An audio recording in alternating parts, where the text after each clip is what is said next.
Good morning and welcome to the Antigua Recreation Ground, the famous Antigua Recreation Ground, and we have the start of the Cricket West Indies Under 15 Rising Stars Championship. Jamaica Under 15 won the toss and they've inserted Guyana, and we've had some 3 deliveries bowled. In fact, we've had a drop catch by Zachary Buchanan, the captain of the Jamaica team, and this was off Ekony Robinson, young fast bowler who we saw last year for the first time, and Jamaica winning the toss and inserting Guyana, but they'll have to take their catches in a very big way.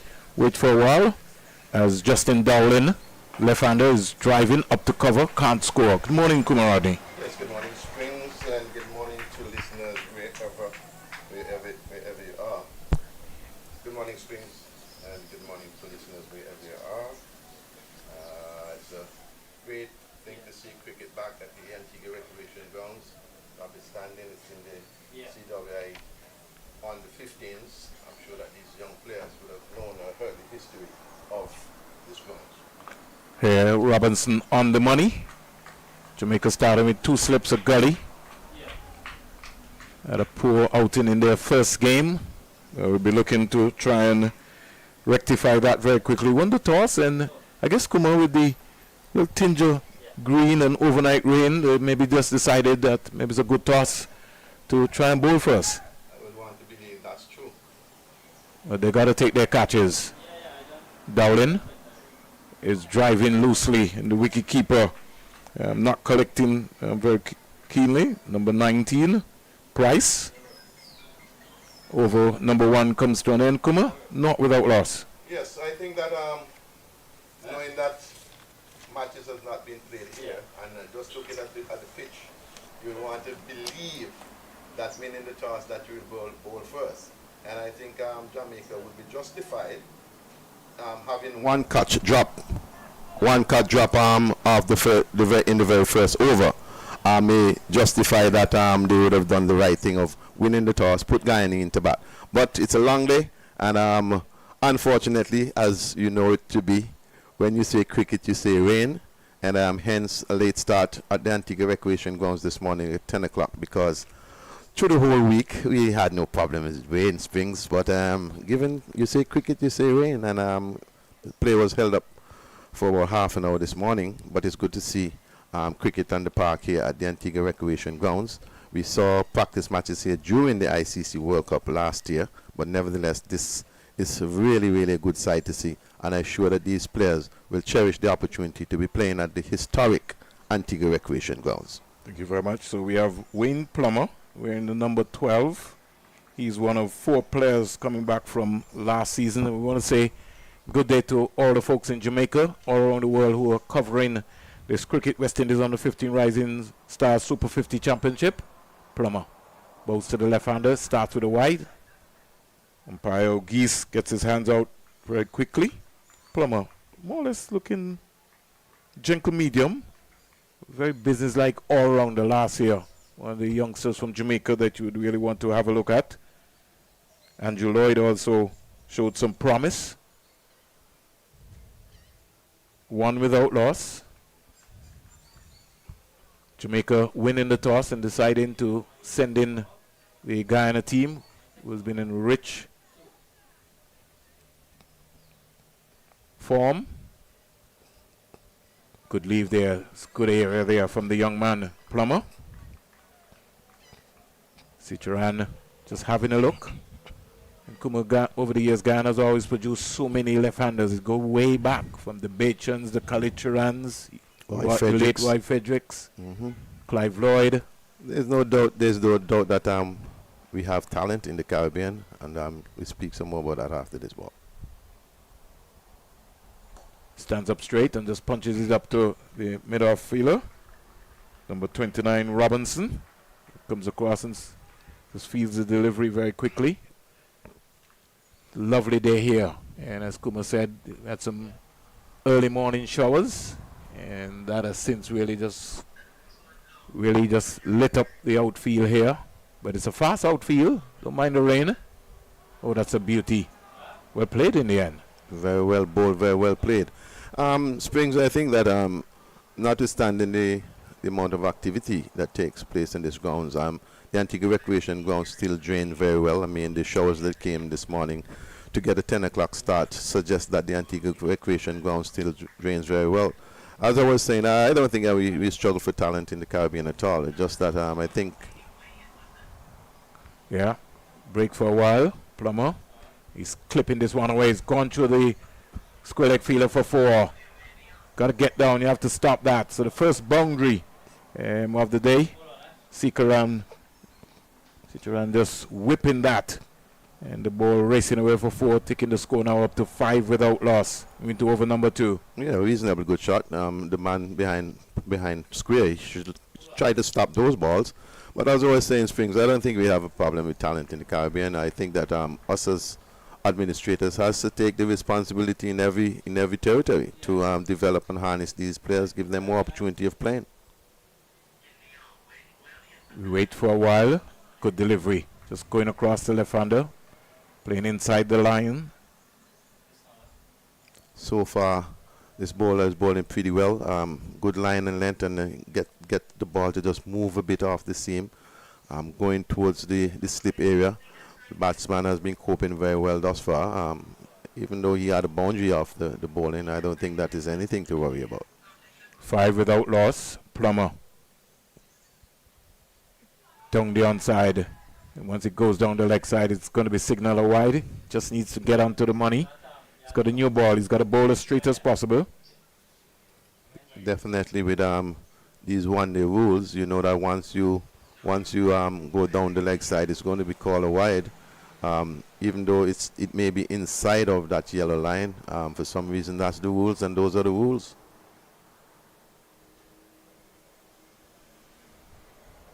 Beautiful delivery. Well played. Up to Robinson. Over comes to an end, the second of the day, and at the end of it, Guyana being inserted. They're 2 without loss. 6 without loss, sorry. Yes, good all-round cricket. Good ball, and I think that the batsman negotiated that very well. Just played it up to that man in the mid-off position, and there's no problem at all. Very good sun. The sun came out very well after that shower. Springs.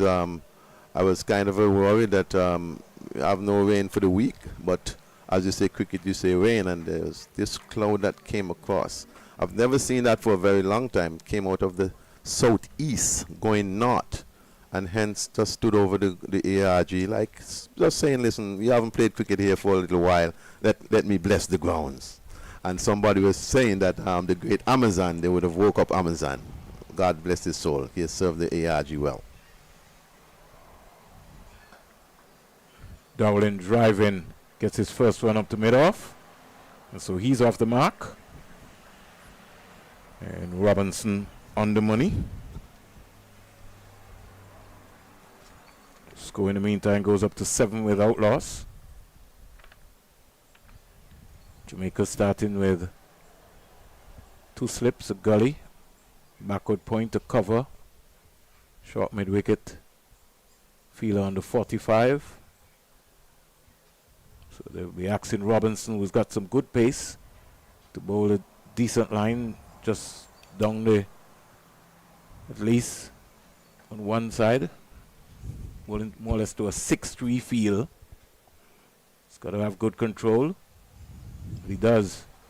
Short delivery, tucking up. Sicharan looks like a very aggressive player, likes to get bat onto the ball. I think that one just rushed onto the body a little bit and just did not give him the opportunity to turn it behind square. Just tuck him up a little bit. Seemed like from this distance, seemed like he got a little touch up on, as we'll call it, under the rib cage. And that's always the danger when you're a left-hander and you're facing a bowler coming over the wicket to you. Good leave, well played, good line. Robinson really working up some pace here. He's a big, tall guy.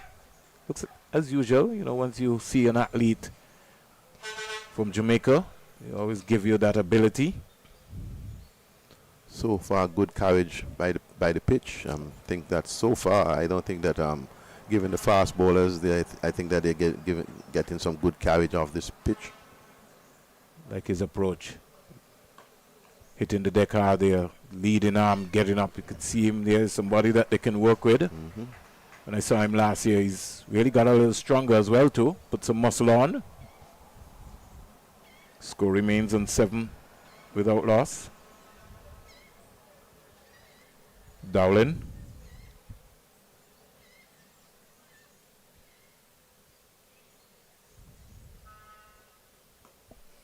Again, back and across. That one didn't really have the pace to really hustle him, but the most important thing is his back was straight.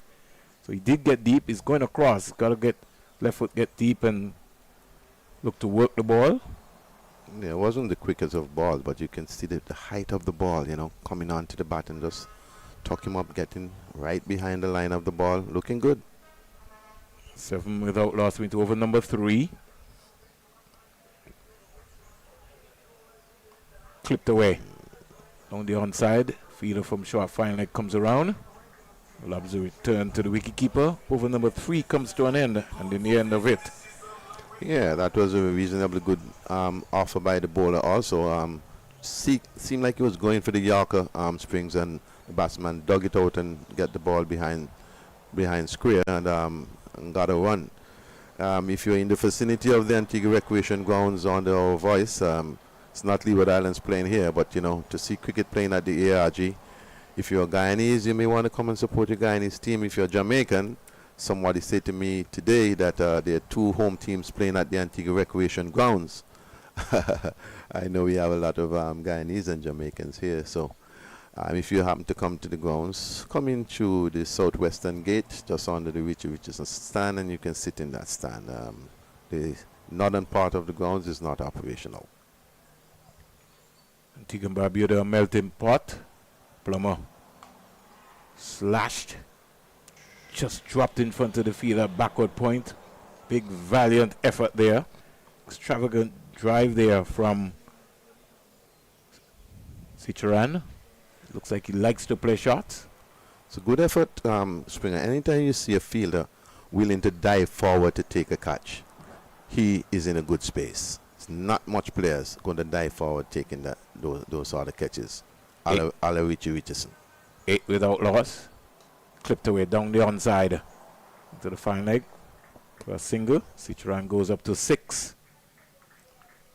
Plummer needs to be patient. Doesn't have the pace, so he has to bowl the ball at least wicket to wicket. No need for him to try anything. Yeah, he's not as quick as the other bowler. Robinson. Yeah, Robinson. But his line and his length has been okay thus far, except for that for a few balls he have probably gone down the leg side. As you say, you have to keep it straight and continue to look to swing the ball. Guyana looking to fly off in the power play. Down the onside again from Plummer. He's not using his non-bowling arm, and think that he's guilty of that. Umpire Geese signaling to the scorers. Manual scoreboard is also up and running here at the Antigua Recreation Ground, so that's a good welcome sight. In the meantime, score goes up to 10 without loss. Wide is always going to be a challenge in this under 15 tournament. Stands up straight and spanks that. The fielder again coming across there at backward point. Looks like the smallest fielder on the park. He got around quickly. Great effort by the fielder there in the cover point area. I think, as you mentioned, Springer is not using his lead arm at all, and a little stutter in the run up in these 50 over matches. You got to be. Here is a delivery which is just helped into the onside. It will race away down the hill into the boundary for 4. Didn't try to overhit it. It had no pace on it. It just used the pace and just helped it. And even though we had some morning showers, it still sped away here at the Antigua Recreation Ground and down to the boundary for 4. Fielder diving away. He's got to be very careful. He doesn't injure himself. 15 without loss. And Cicharan goes to 10. Dowling is 2. Yes, must capitalize on those kind of balls, you know, and I think he did the right thing. Score off the balls that you're supposed to score off. Plummer. Expensive so far. Now for 13. He goes another wide. So he's pushing the ball now. That one is a wide. Got to relax himself. Score in the meantime goes up to 16 without loss. He's going to have to show good strength here, Springer. Sometimes at this level, you know, you're struck for 2 boundaries, and you can go against your plans. You got to stick with your plans. How you walk is how you run. I think he's just looking down at the crease. That's a much better delivery. Good length there. I think that's what he's been trying to aim for. He just has to be able to just replicate that. 16 without loss. Yeah, when he started, it started pretty good. Just lose his way a little bit by those balls going down the leg side. I think he, you know, just a little bit troubled by that, and then struck for 2 boundaries. Oh. Another wide again. Pushing the ball again. Just to give you an what's happening there. That wide is so wide that it passed even the outside line, the white line, the return crease at the far end. So, you know, that's a very, very wide. But as you say, Springer, he's going to have to gather his thoughts, get himself back and look to get the business done for Jamaica. 3 wides already in this over, including a boundary. So 9 runs off the over. You want to finish strong.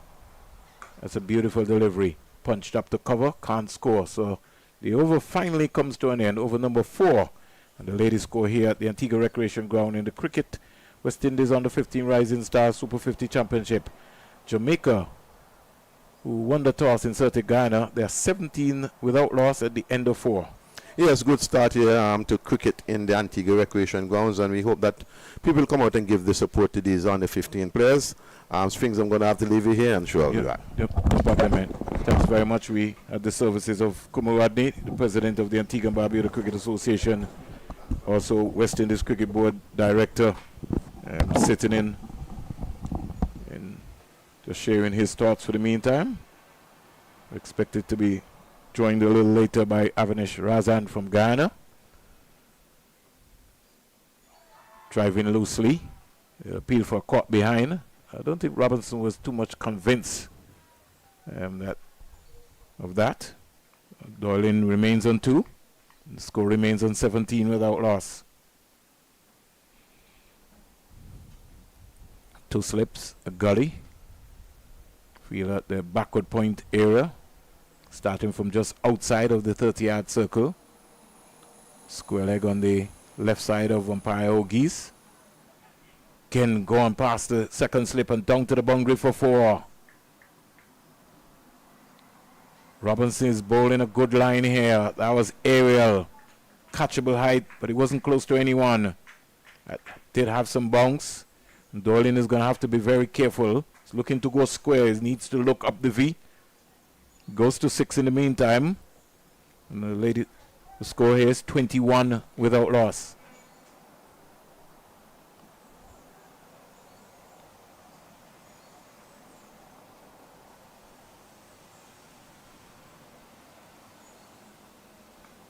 Again, he stands up straight and punches it out to cover.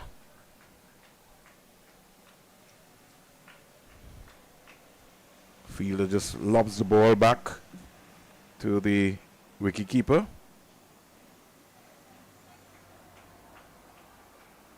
Llewellyn Price. Price, a tall guy. 3 slips now going down. Jamaica got to hold on to their catches. Clipped away into the onside. We'll get a couple of runs in the process.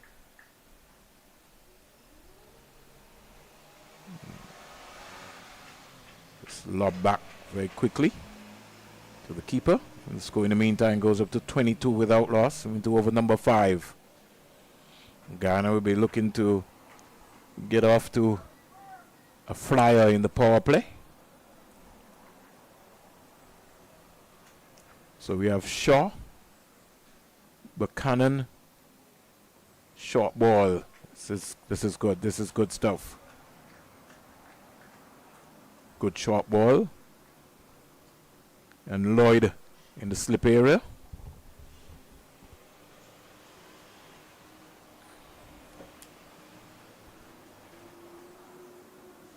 (23) without loss. Umpire deciding to call wide, but I thought that was a good bouncer. This level you got to be able to encourage fast bowling. That will be called another wide again, and that's simply because of the restriction. It's under 15. You've got to give them some latitude, especially when they're bowling short, and we need some fast bowlers. Get a good bumper, get it in.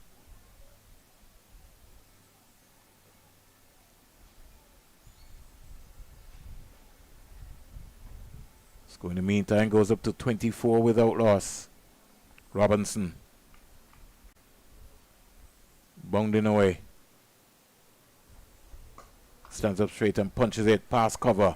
We get a couple of runs here in the process, and they get 2 runs quite easily. So good batting there by Lomar.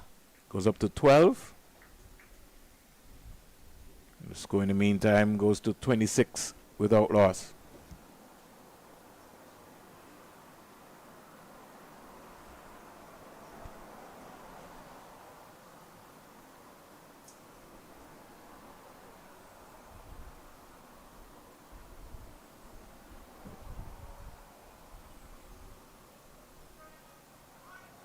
Zaucott, ricochet from the wicketkeeper, Price into the first slip, and the first wicket goes down.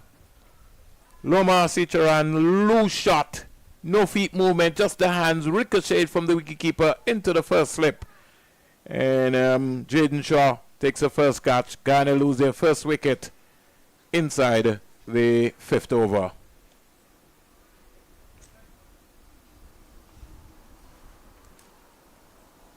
So 26 for 1.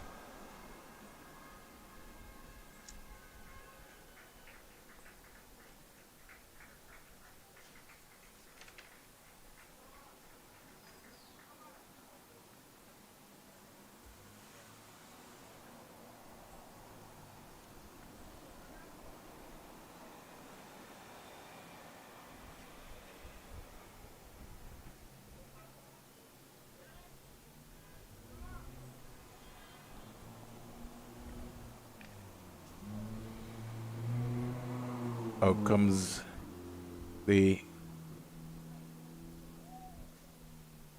overs come to an end. So end of 5, 26 for 1.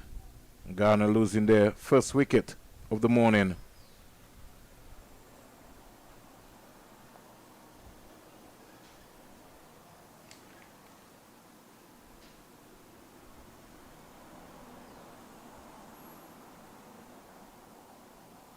So Robinson striking. I'll give him some confidence. Hope that Plummer now can settle down into a beautiful rhythm. Dowling waits for Plummer. He's slapping that. Can't beat the fielder cover. There's a mix-up here. Somebody could be in trouble. Backus turned his back straight away. We're in 119. Thought it was a single. Backus maybe gone through for it. Communication line is important. Yes, no, wait.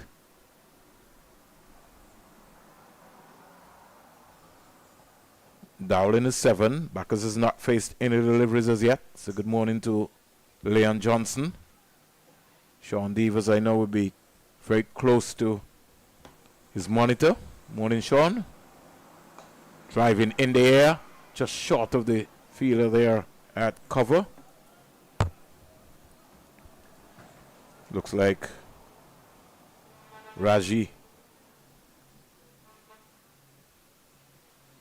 Just there, cover the ball, aerial more or less. Dowling is going to have to be very careful. He has to stay a little longer over the ball. Goes from heel to toe. Get that stride out, get a lovely stride. Compact, and look to find the gap. Plummer. Full toss, clipped away. And I'll race away here on this fast outfield at the Antigua Recreation Ground for 4. Sort of brought you back of the days of Clayton Lambert style there. He just whipped that. Dowling. And score now motors on to 30 for 1. Dowling goes up to 11.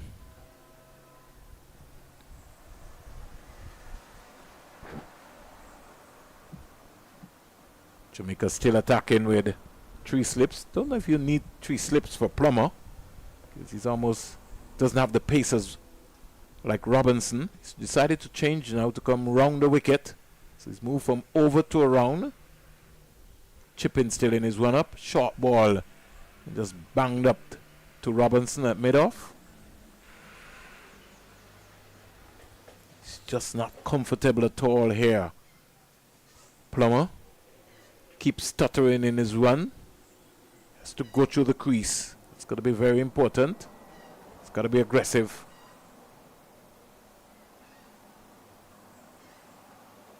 Goes past umpire O'Gee's. Stuttering again. Short. And again Dowling squaring up. Not staying side on. Maybe just needs to just get that left foot parallel so he can be able to punch the ball through a lovely opening gap there. The bottom hand more or less coming into play. 30 for 1.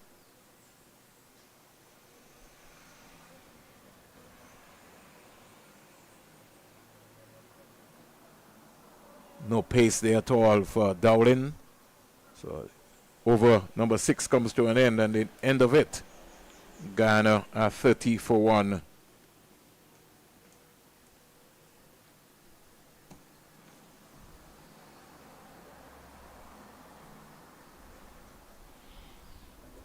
Both opening bowlers. The promise here has been Robinson. It's looked good. Bacchus will now get a chance to face his first delivery. You almost have some traditional names. Wonder if Dowling is anything to Travis Dowling. I think there may be some family related. Arif Bacchus. It could relate to forward Bacchus. Also would have had the Mark Harper, Roger Harper.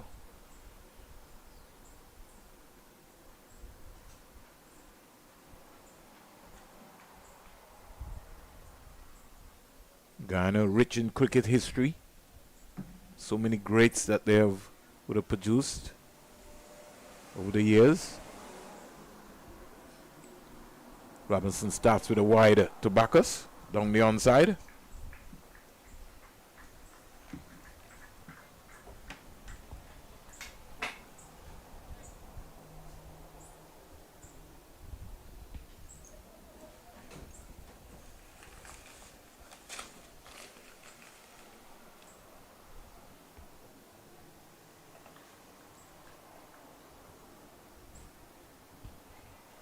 Here goes Robinson as he bungs away to bowl to Bacchus, who comes quietly forward. Circumspect in his defense. Modeling for the cameras.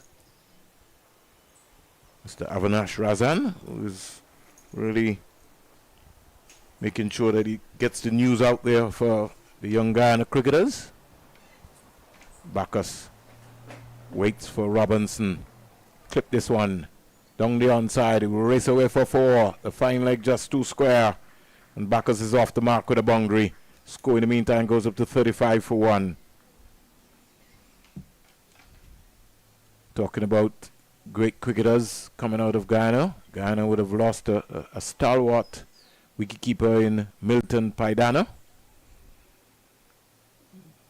Died age 75, played some 3 ODIs for the West Indies, 85 first-class games, high score of 127 with 2 centuries and 9.5 centuries. To complement that with 152 catches and 36 stumpings. Started his career way back in 1970-71, finished in 1987-88. We'll get back to that. Clipped away again by Bacchus, but he can't beat the fielder at short fine leg. I think he would have made his ODI debut in the 5th ODI in 1983, West Indies versus India. Dilip Venkata caught Paidana, bowled Eldin Baptist for 2. Baptist in that game finished with 2 for 31. And had to be a good wicketkeeper because he played in a side with Greenwich, Haynes, Richards, Gomes, Marshall, Holding, Baptist, Daniel, and Roger Harper. Short delivery. Enough to just get under that. In that game, West Indies India scored 178 for 7 in 44 overs. They were bowled out.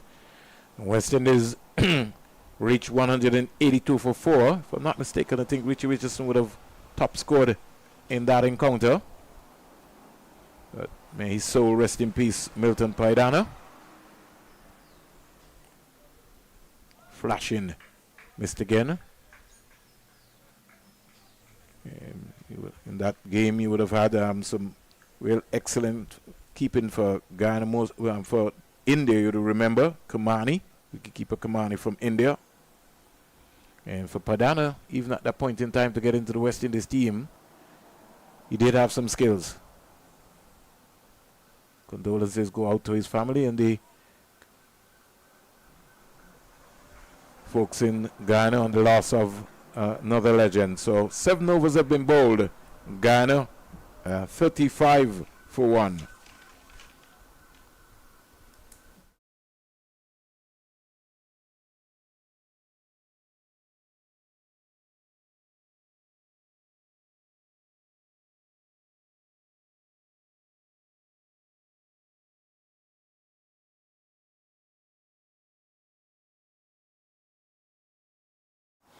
So 7 overs been bowled, 35 for 1. Bacchus is 4, Dowling is 11.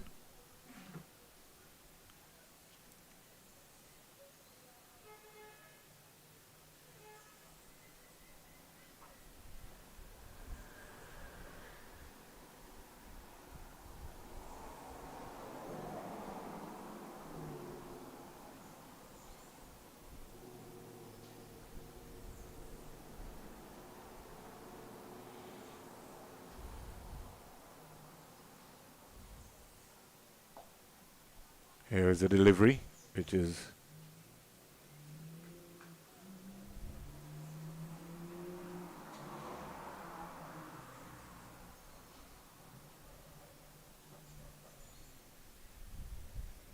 Plummer looking to start again.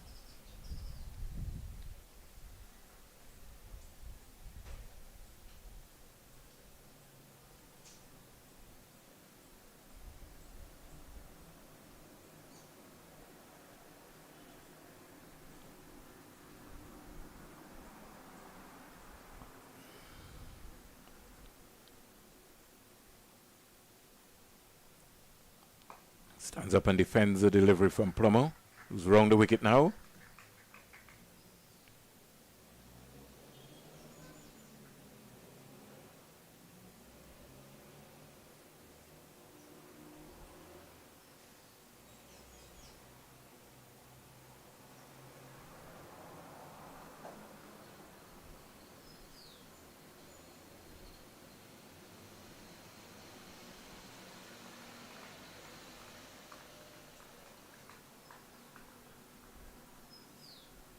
Dead ball signal by umpire O'Geese.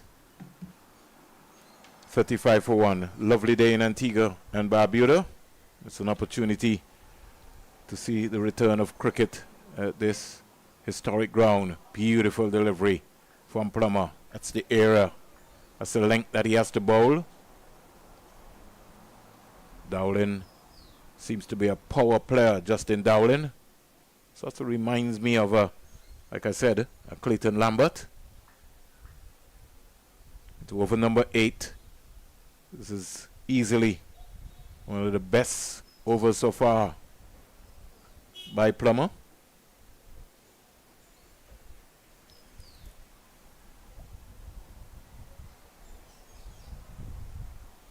Here goes Plummer.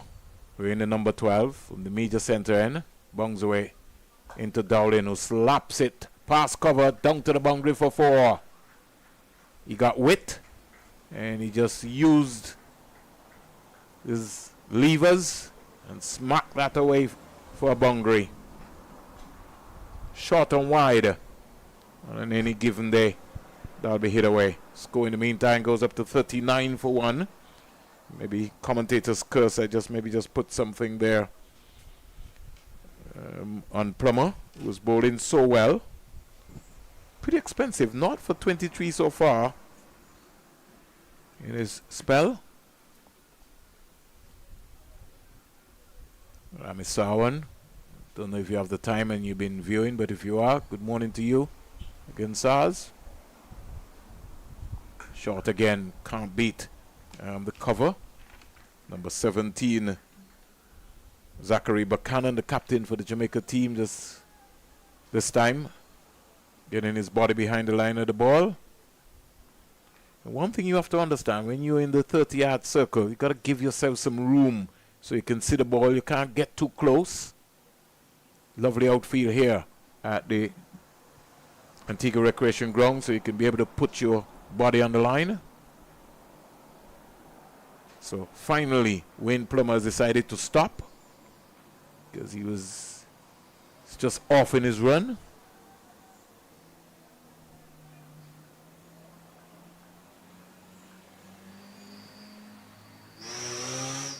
Here goes Plummer.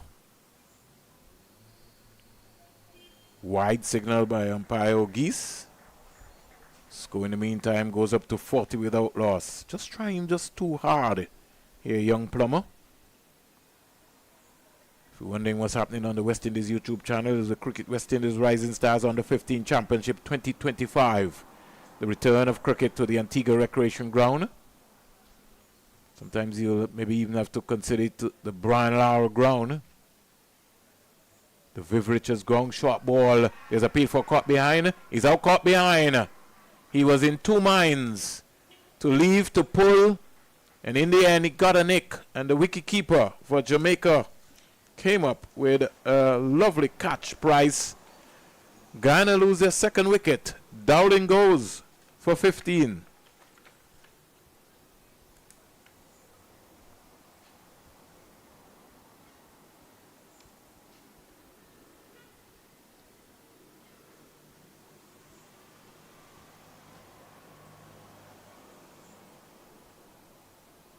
Eight overs bowled, 40 for 2, Guyana. Still a healthy power play. They're scoring at 5 and over. But they've lost 2 wickets.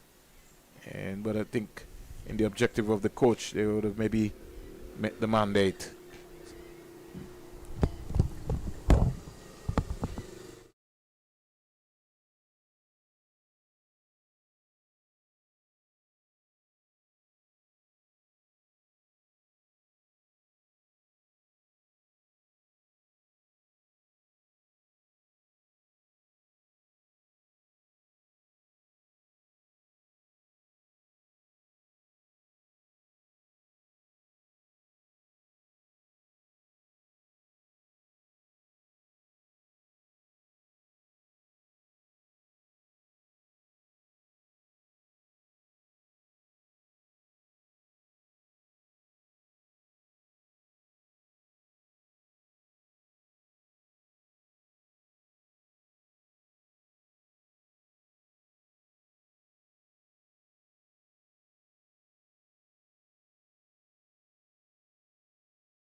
Here at the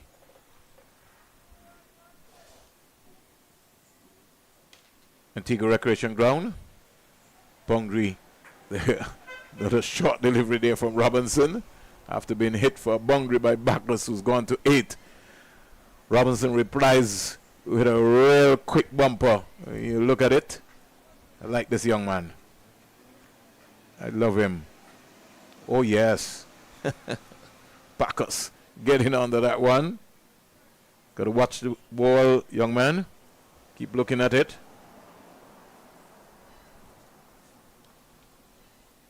Ramzan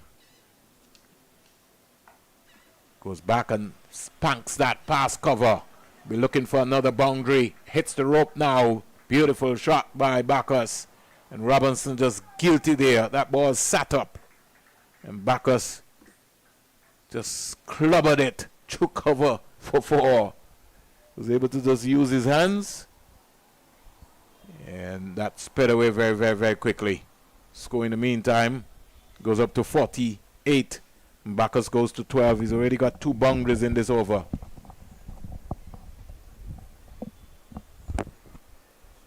Another left-hander on the non-striker at the end, Ramzan.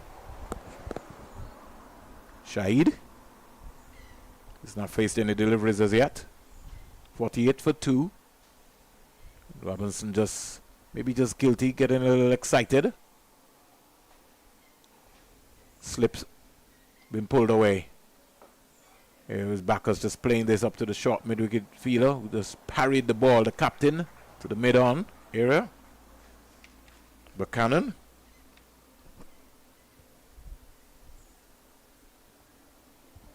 (12) to Bacchus. Ramzan, who's not faced the deliveries, or not. Oh, how well Robinson would like to pick up Bacchus.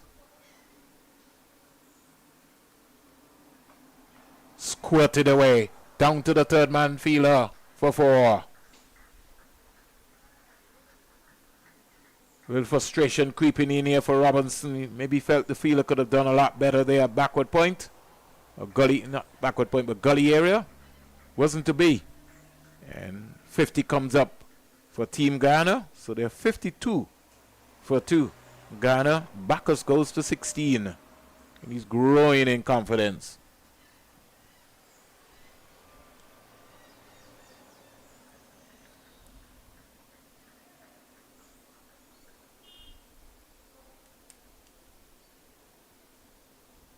Jamaican fielders urging on their big fast bowler in Robinson.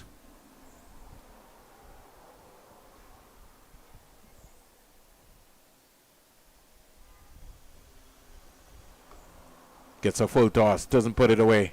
Just hits it straight to Buchanan Bacchus. So the over finally comes to an end, and at the end of it, over number 9, Guyana are 52 for 2.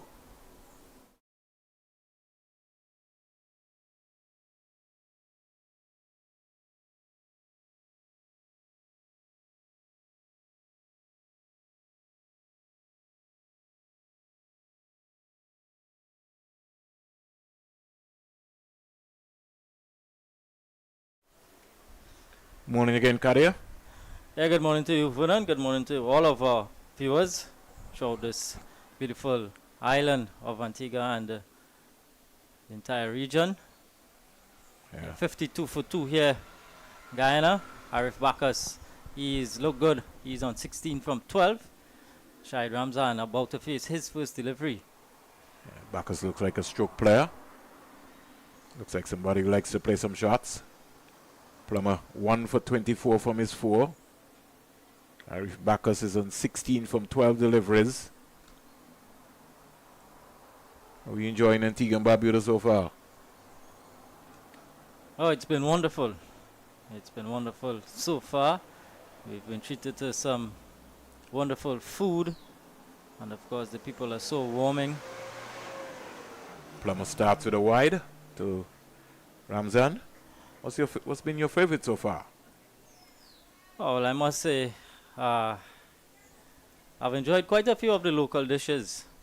The fish and what have you.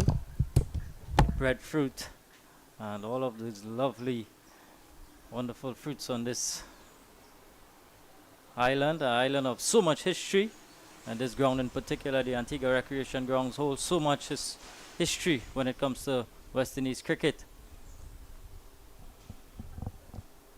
Wayne Plummer 1 for 25 into his 5th over.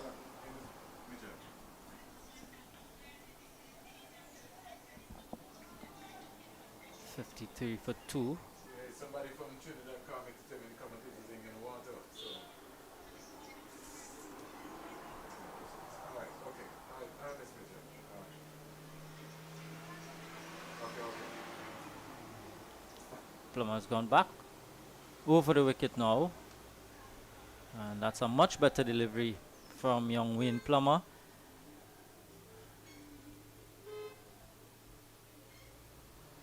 Just needs to relax and allow all the training that he's been doing to just come into flow.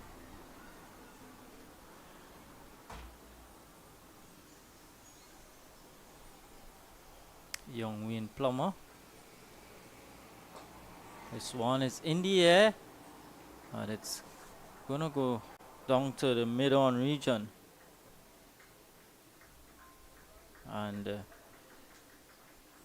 they just pick up a single. In fact, they pick up a couple. So Ramzan is off the mark.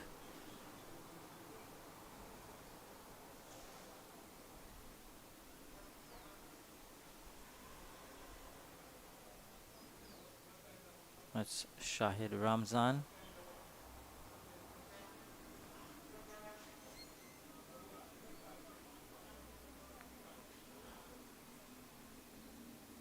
Slightly delayed start here this morning. Some early morning showers. I just delayed play by the start of play by just about 30 minutes.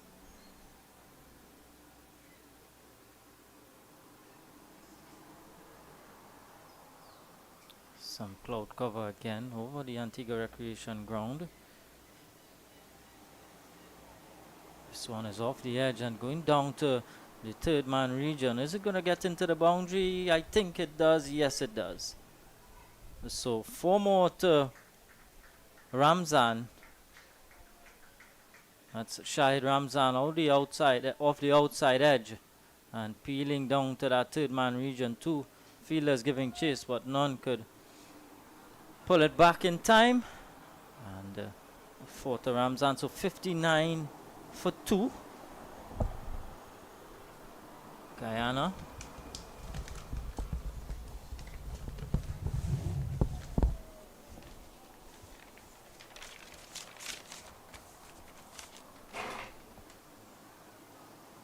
Another wide delivery from Plummer.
Back with you. Think we maybe could have a rain delay sometime soon. See the rain lurking up. According to our weather app, something should be breezing through. 10 runs out of the over, Carrier. Yeah, decent over for Guyana. At the end of 10, it's 60 for 2. I think we have they're calling on the covers. Right on cue with that one, Vern. Of course, you are local here, so you would know all about the weather. Yeah, I think we're going to have a challenging time today. So the Antigua Recreation Ground will be blessed, and the groundsman will have a pretty time. But I see Anthony Merrick, who is in position, but he hasn't given the clearance yet. The umpires are saying, listen, we're going to take a water break.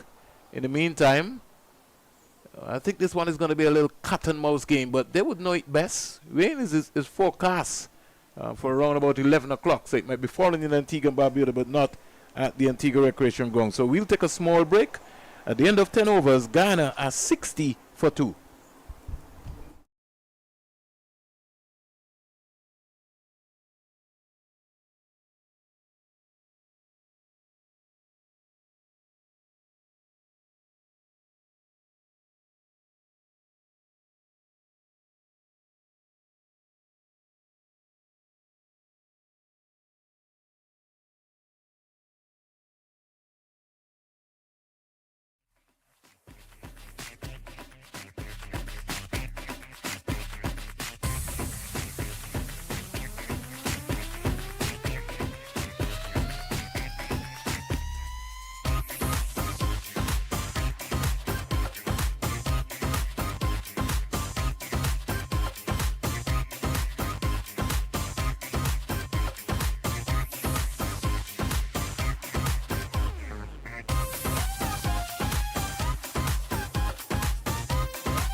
So the groundsmen are still in position. It's still overcast, and the breeze is really trying to push it away. It's going to be a challenge, but once you say cricket anywhere in the Caribbean, you know what's going to be happening. Andrew Lloyd will start for Jamaica right after the break. Andrew Lloyd, one of the all-rounders, one of the guys coming back from last year. In the number 63. 63 on his jersey? Let me just check that out very quickly. I'll get back to you. Power play done and dusted. The end of it, Guyana 60 for 2. Very healthy power play. Price goes down behind the wicket. Starts with a money ball, as they would say, straight away.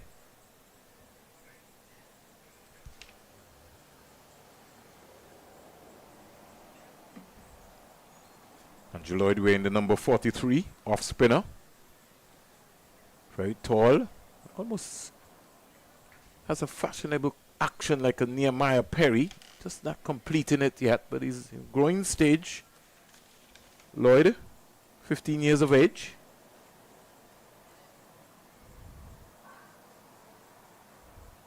Like to see him get into a rhythm. He just looks a little, just too nonchalant for me. I want to see him get active, get into a rhythm. So far, he's bowled 3 good deliveries. Very tall young man. This one is just more or less just played into the onside. The fielder from deep mid-wicket comes in. He'll get a single. So Bacchus goes up to 16. No, in fact, goes to 17 Bacchus. Bring Ramzan and strike on to 6. And the score goes up to 61 for 2. Andrew Lloyd, very tall off spinner. He's going to get some bounce. And of course, at this age group, once he lands it in the right areas, he's going to cause some problems, Andrew Lloyd. Yeah, certainly. They're playing on track number 3 here. Short, stands up and just punches it. Trying to go leg side of the ball here is Ramzan. He'll be advised to, defend the castle. More be advised. See some white ball skills coming in. Most of the players these days tend to want to go. That's a lot better. Picked up the line there. Beautiful delivery there. So the 11th over has cost 1 run, and Guyana being inserted by Jamaica captain Buchanan. Yes, 61 for 2 at the end of 11. Groundsmen still in position and waiting. And let's say that the cricketing gods are smiling with us here, because there's a cloud just hovering around in St. John's, just over the Antigua Recreation Ground. The breeze has sort of less died it down, but you really want to get the breeze to push it away. Next to us is the Antigua and Barbuda Fire Services Department, and we have His Majesty's Prison, which is next to us as well. This is on the right side where we are commentating from. Should be on the eastern side of the Antigua Recreation Ground for those of you who would have remembered the Recreation Ground. New bowler coming on here now for Team Jamaica. Looks like Dondre Peters. So Peters will start. Yeah, Dondre Peters, another seamer from the media center end. 61 for 2, a very healthy start here by Guyana. Going at just under 6 runs to the over. Arif Bacchus, he's looked good since coming to the crease. He's on 17 from 16. Slapping that one. Wide delivery down to the third man fielder. Picking up a single. Wonder what happens to young Bacchus's Guyana badge on his helmet. He won't mind that. He goes to 18. Ramzan does have on his helmet and his Guyana badge. So congratulations to Guyana for winning out the 4-day championship. Oh yeah, definitely. Guyana coming out on top for a third straight. Yeah. CWI 4-day championship. This one down the leg side. Called wide. Also, Tevin Imla really falling into the history books of some great captains coming out of Guyana. Sir Carl Hooper, Roger Harper, Sir Clive Lloyd. Just hope that we can get the Providence Stadium named after Sir Clive with all of his contribution. He would have done for not only Guyana but the world of cricket, Sir Clive Lloyd. If nothing else, he deserves is that. Providence Stadium needs to put that name on there. When you go to North Sound Ground and you see the Sir Vivian Richards Stadium, I don't want anyone to tell me anything else different. Sir Clive was a pioneer of this game. He served in every aspect. He was a politician, a match referee, you name it. Give him that due. Stands up and just plays that into the onside, can't score. And I see everybody has been skating around the issue. I'm putting Sir Clive's name on the Providence Stadium. I was on an interview with Sean Kadir, with Sean and a couple of the guys, and they were telling me, well, the Guyana government are building other venues. I'm saying no. Your only international venue in Guyana. That name, Sir Clive Lloyd, needs to go on there. Not on a dressing room, but on the entire stadium. Clobbered. Can't beat the field at backward point. Lovely piece of fielding there from the young man Rajay. Yeah, maybe who knows? In time to come, we may see that, and we may see your wish being fulfilled in Guyana, of course. Kadir, you sound like a real politician. In time to come. You're like crazy now. Yeah, I mean, of course, with so much development taking place across the region, who knows, right? Yeah, who certainly knows. Down the onside. You know, it's amazing when you just said that, because coming up as a young, small boy, you always heard that a black man would never become president before Barack Obama became president. And Crazy did say in his song, in time to come, America will have its first black president. Well, we are privileged in our lifetime to have witnessed that. And that is a mean feat. We never even thought that Nelson Mandela would have come out of prison. Short ball just turned into the onside, picking up an easy single. And so when you look at facets like those, you know, the late Muhammad Ali, you see stories which gives you inspiration that anything is possible. You know, you always have a lovely word which is, you know, just do it. Yeah. Once you believe, I think you're halfway there, you know, to achieving whatever your dream or your goals may be. Definitely, these young men would have some goals to go on and play for. Firstly, the under-17s, the under-19s come through the system. And we've seen quite a few players who would have represented at the under-15 level go on to make their senior regional teams. End of the over, end of 12, 65 for 2, Guyana. Yeah, 65 for 2. So 53 dot balls so far in the process of the first 12 overs. So the scoring rate more or less just, even though it's healthy, at the end of 10, Guyana was 60 for 2. They can afford to coast for the meantime. Talking about development, talking about the under-15 tournament, I think we have to begin to seriously address what's happening down at this level and really begin to start holding, you know, most of the national associations across the region accountable. And there needs to be a collaboration. I find that there's just too many infighting among the who's responsible for school cricket and the youngsters moving on to the next level. Everyone should be working in unity. Instead, we're more or less divided. Here is the delivery from Andrew Lloyd. Well, casualness creeping into Ramzan. Just sort of casually just played that. Like to see a little more urgency from him. Yeah. Favorable matchup here for Lloyd, the left-hander. Looking at the first slip for Jamaica, Jaden Shaw, he's pretty far. I think he's more or less out of position. He's more or less like in a third slip and not really in a third slip. You'd be advised to peel for a leg before there. Ramzan doesn't look comfortable at all. Yeah, you could just look at Andrew Lloyd, and he's coming a little bit wide on the crease. And they're looking to spin it across the left-hander. Maybe wanted to just get it to just drift. Stands up straight again, but can't beat the fielder there at cover.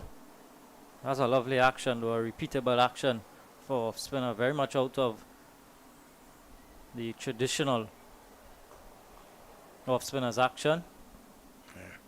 Reminds me straight away when I saw him. Looks like a Nehemiah Perry. On the money. That legendary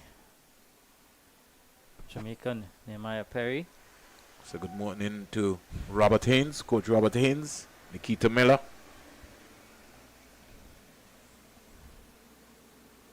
There's a appeal for caught behind. He's out caught behind. I did say that. He was not comfortable at all, Ramzan, to Andrew Lloyd. He worried him. And he was going leg side of the ball. And the wicket keeper for Jamaica, Price, took an excellent catch standing up. Guyana lose their third wicket. Just look at this. Got close, thin edge. More or less moving away. He's looking to go square. You'd been advised to look to hit the ball up the V. He goes back. And Guyana loses the third wicket at the end of 13. 65 for 3. Yeah, just a little bit too close to cut there, and some bounce, as we mentioned previously. Vern getting that bounce because of his height. And that, of course, proved to be just right, because he got that wicket, Ramzan. So 65 for 3. Jamaica clawing their way back here now into this contest after, you would say, Guyana winning that first power play, first 10 overs. But 65 for 3 now at the end of 13. And it looks like the captain has come out to the middle, Richard Ramdehall.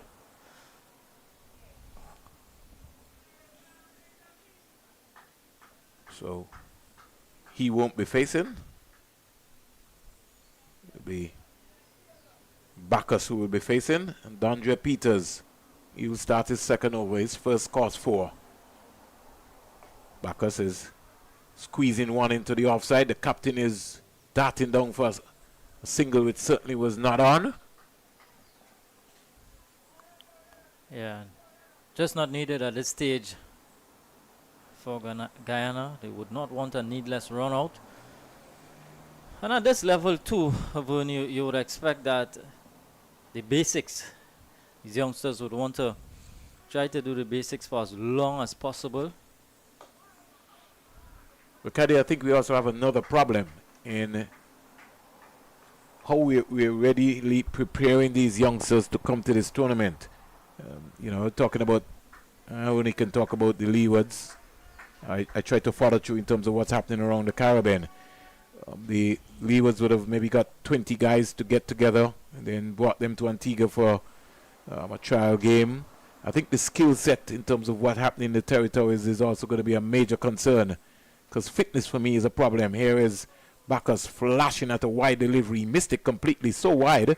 Umpire Geese had to get out his hands. And Bacchus is not a big guy, he's a small guy. So he went after that pretty hard, just to show you how wide it was. I was talking about the skill set in the various territories in terms of dealing with coaching these youngsters, as you were talking about, in terms of teaching them the fundamentals of the game. Here's Bacchus turning this into the square leg area, can't score. I find too many times the coaches or the personnel don't spend enough time in the classroom teaching the youngsters the game, just as you rightly said. So there are a lot of bad habits. So they have them out there practicing. Everybody's batting, everybody's bowling. But I don't think they spend enough time to even look at the technical side in terms of maybe even their grip, their bowling action. And you have to have a skill as a teacher to make that happen. Bacchus defending a good delivery again from Dondre Peters. Yeah, and there's so much talent, raw talent, when you look at some of these youngsters. But as you rightly mentioned, you would want to hone in on those skills that they have and just, refine them, sharpen them up. And even at this age group, Vern, you may see a top order batter, and then when you see him maybe get to the under 19 level, he may be an all-rounder. So still finding their feet, in terms of their skill set. Here's a delivery by Bacchus, which is more or less trying to flash it to backward point. In the end, it peeled off and went down to the first slip, who had a shy at the striker's end. Over comes to an end, over 14. The score is 66 for 3. And just to go back, Kadir, to what you were talking about in terms of the skill set, we also have to examine as to who we send with our young boys and even our young girls when it comes in terms of the development at this level. You have to send teachers. You have to maybe increase the personnel. Right now, you only have 2, a manager and a coach, coming with these teams. I think the backroom staff needs to be beefed up. You need to have a physio. You need to also have maybe at least 3 coaches working at this level. I would like to see, even at the under 15 level, being reduced to 40 overs. The under 17 go up to 50. The under 19, 50. And somewhere along the line, even during the under 19, I know everybody's talking about you want people to play test cricket, but we have to start getting our youngsters into the skill set of playing T20 cricket at a very early age. A lot of our young players are from the under 19 level. They're being thrown into the T20 just too late. Kadir, dot ball there from Andrew Lloyd.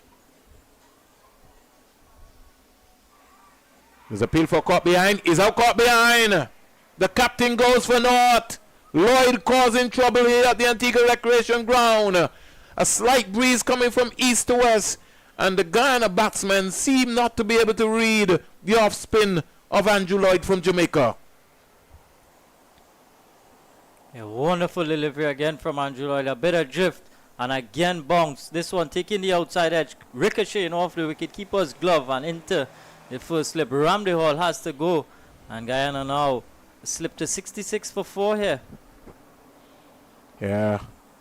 And just to come back, Kadir, we're having a conversation. It's very important that, we have this conversation.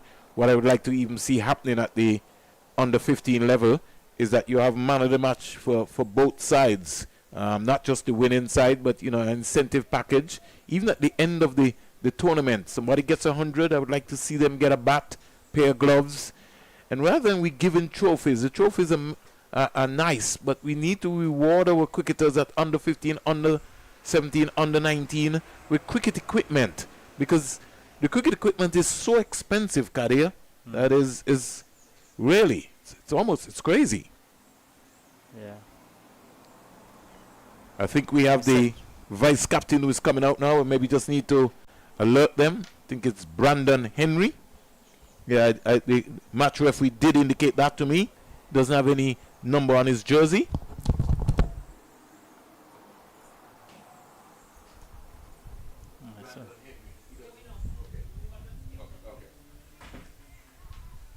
So Brandon Henry, the vice captain, now at the crease. Of course, has on a plain jersey.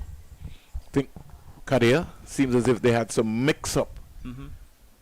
Guyana with their laundry. Some of the players didn't get their, maybe laundry didn't come back.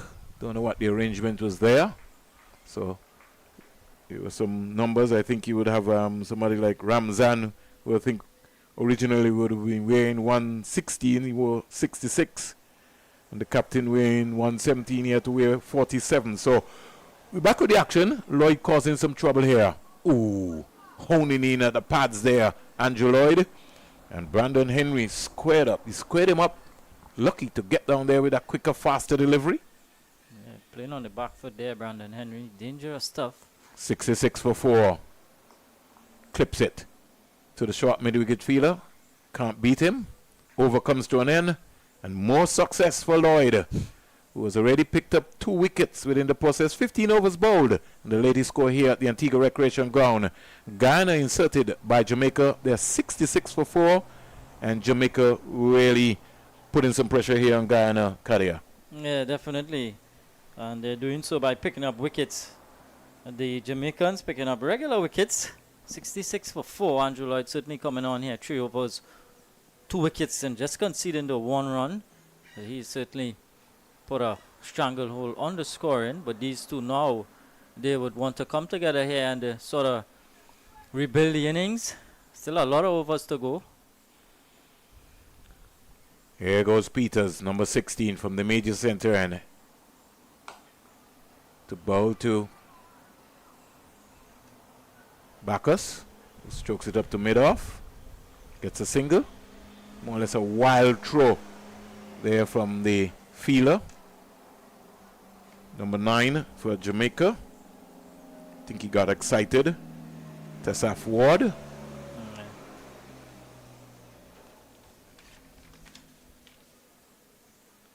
Bio Geese just coming down now. Brandon Henry, the vice captain for the Guyana team, is taking a leg stump guard.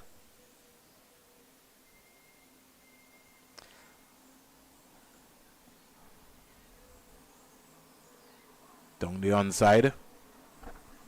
Starts with a wide here. Peters to Brandon Henry. What is it like having cricket back at the Antigua Recreation Ground, Vern? A ground that holds so much history. I'll tell you something, Karia. And, you know, you'll hear pundits from all around talking. I'll get back to that. Oh, that one is out leg before. He played around a straight one, Brandon Henry. In swinger. He missed it, played down the wrong line, fell over, hit the pad. Umpire Geese registered it and gave him out leg before. Guyana have lost another wicket. He was almost playing football, Kadia. Yeah, hit in front there.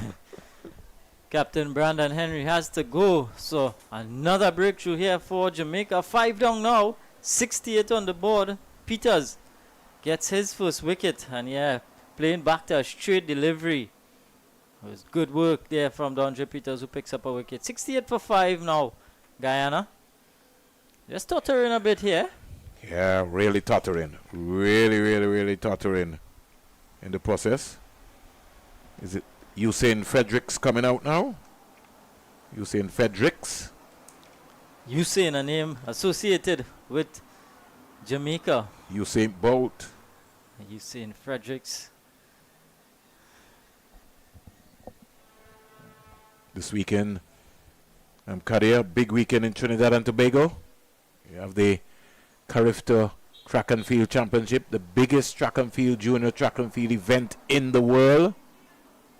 And you also have the swimming championship also taking place. So Trinidad is busy, ripe for action with sports on a brand new Hazley Crawford Track Stadium.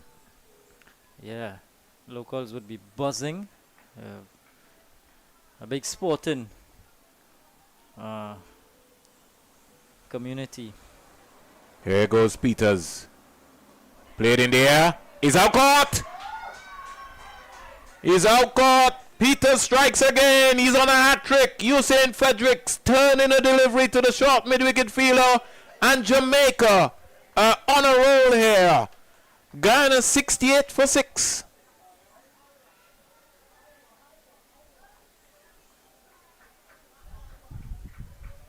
That was just too easy.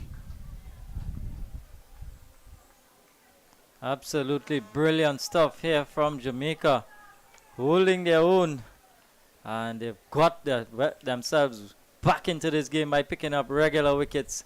Another one goes. 6 down now, and Dondre Peters on a hat trick. In comes Riaz Latif. Sounds like a little Pakistani name there.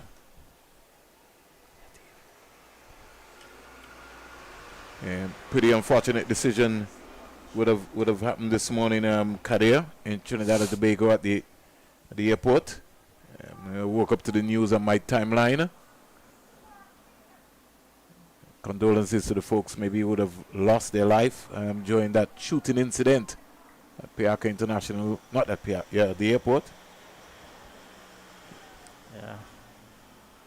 It's never good. It's never good when persons lose their life, Yeah, especially to to gun violence. gun violence. Yeah, you The never want to authorities said see that is something that they never even saw coming. They were so, it sent pandemonium around the airport. In fact, the authorities said they had close to about 4 flights on the ground at the time when that incident happened.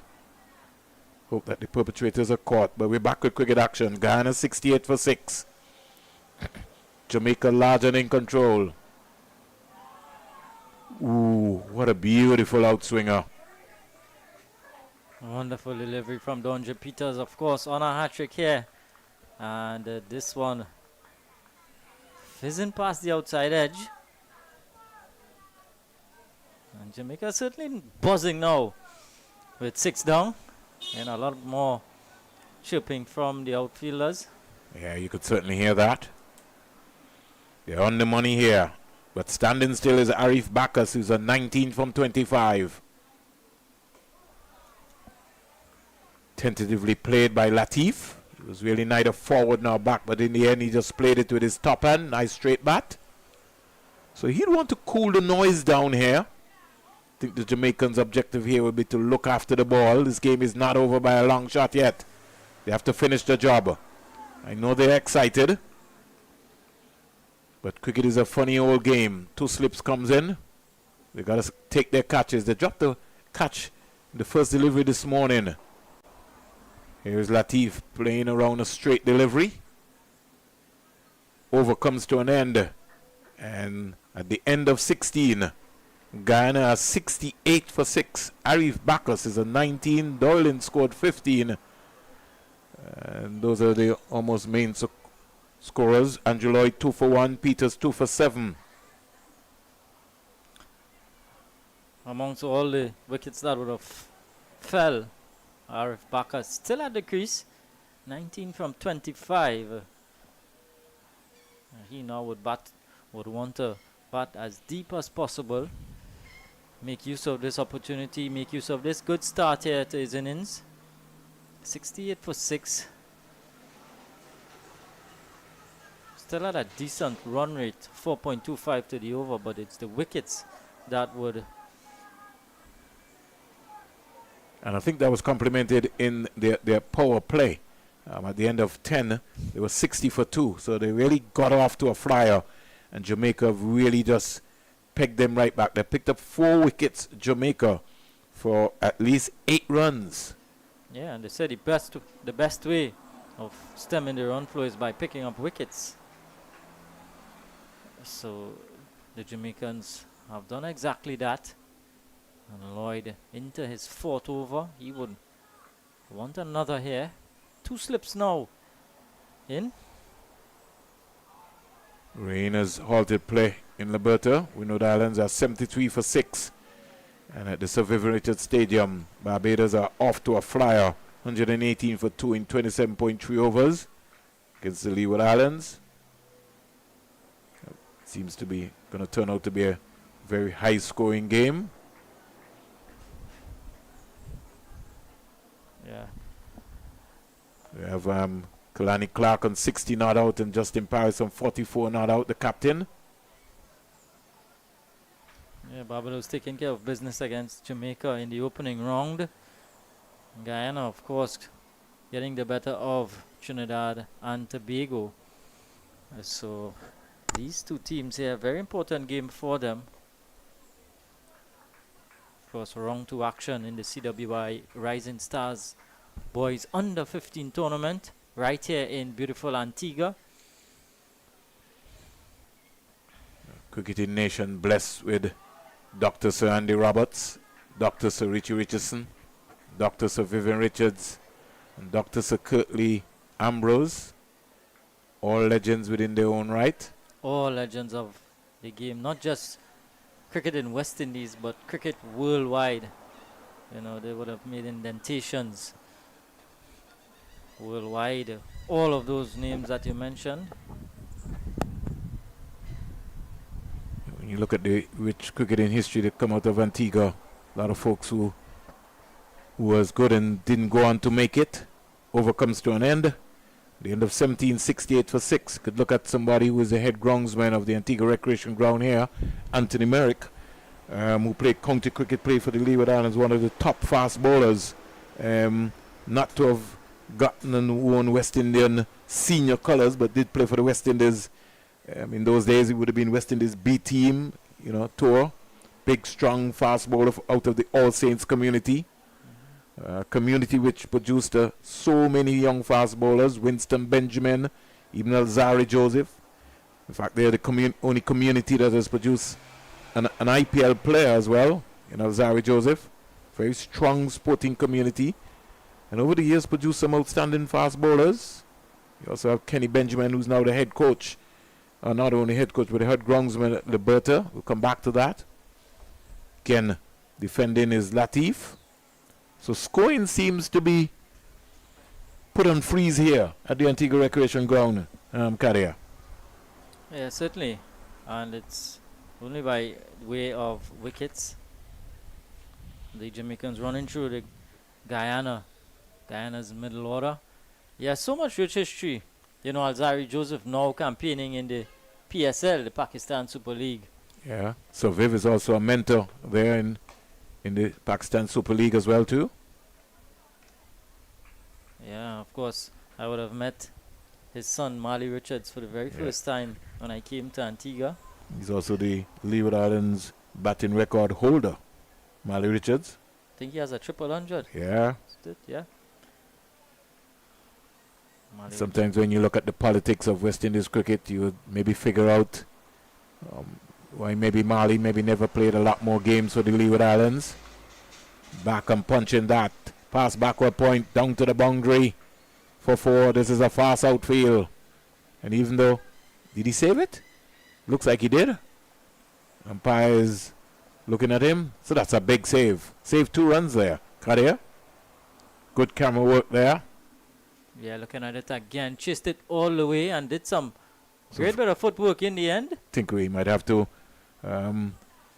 call the Jamaica football coach. Yeah, the Reggae boys might be looking at that youngster, wanting to get his hands on him. Certainly. I showed some good bit of sprinting there as well to pull that one back. Good work all around. 70 for 6. That's commitment. And that's what you want to see. Down the onside. He pushes this one now. Peters getting a little ambitious. Wide call by umpire Geese. And I know you would have worked with a lot of young players, Vern. What it's like for a youngster at this under 15 level age group to represent their country, their nation. What does it mean to these youngsters?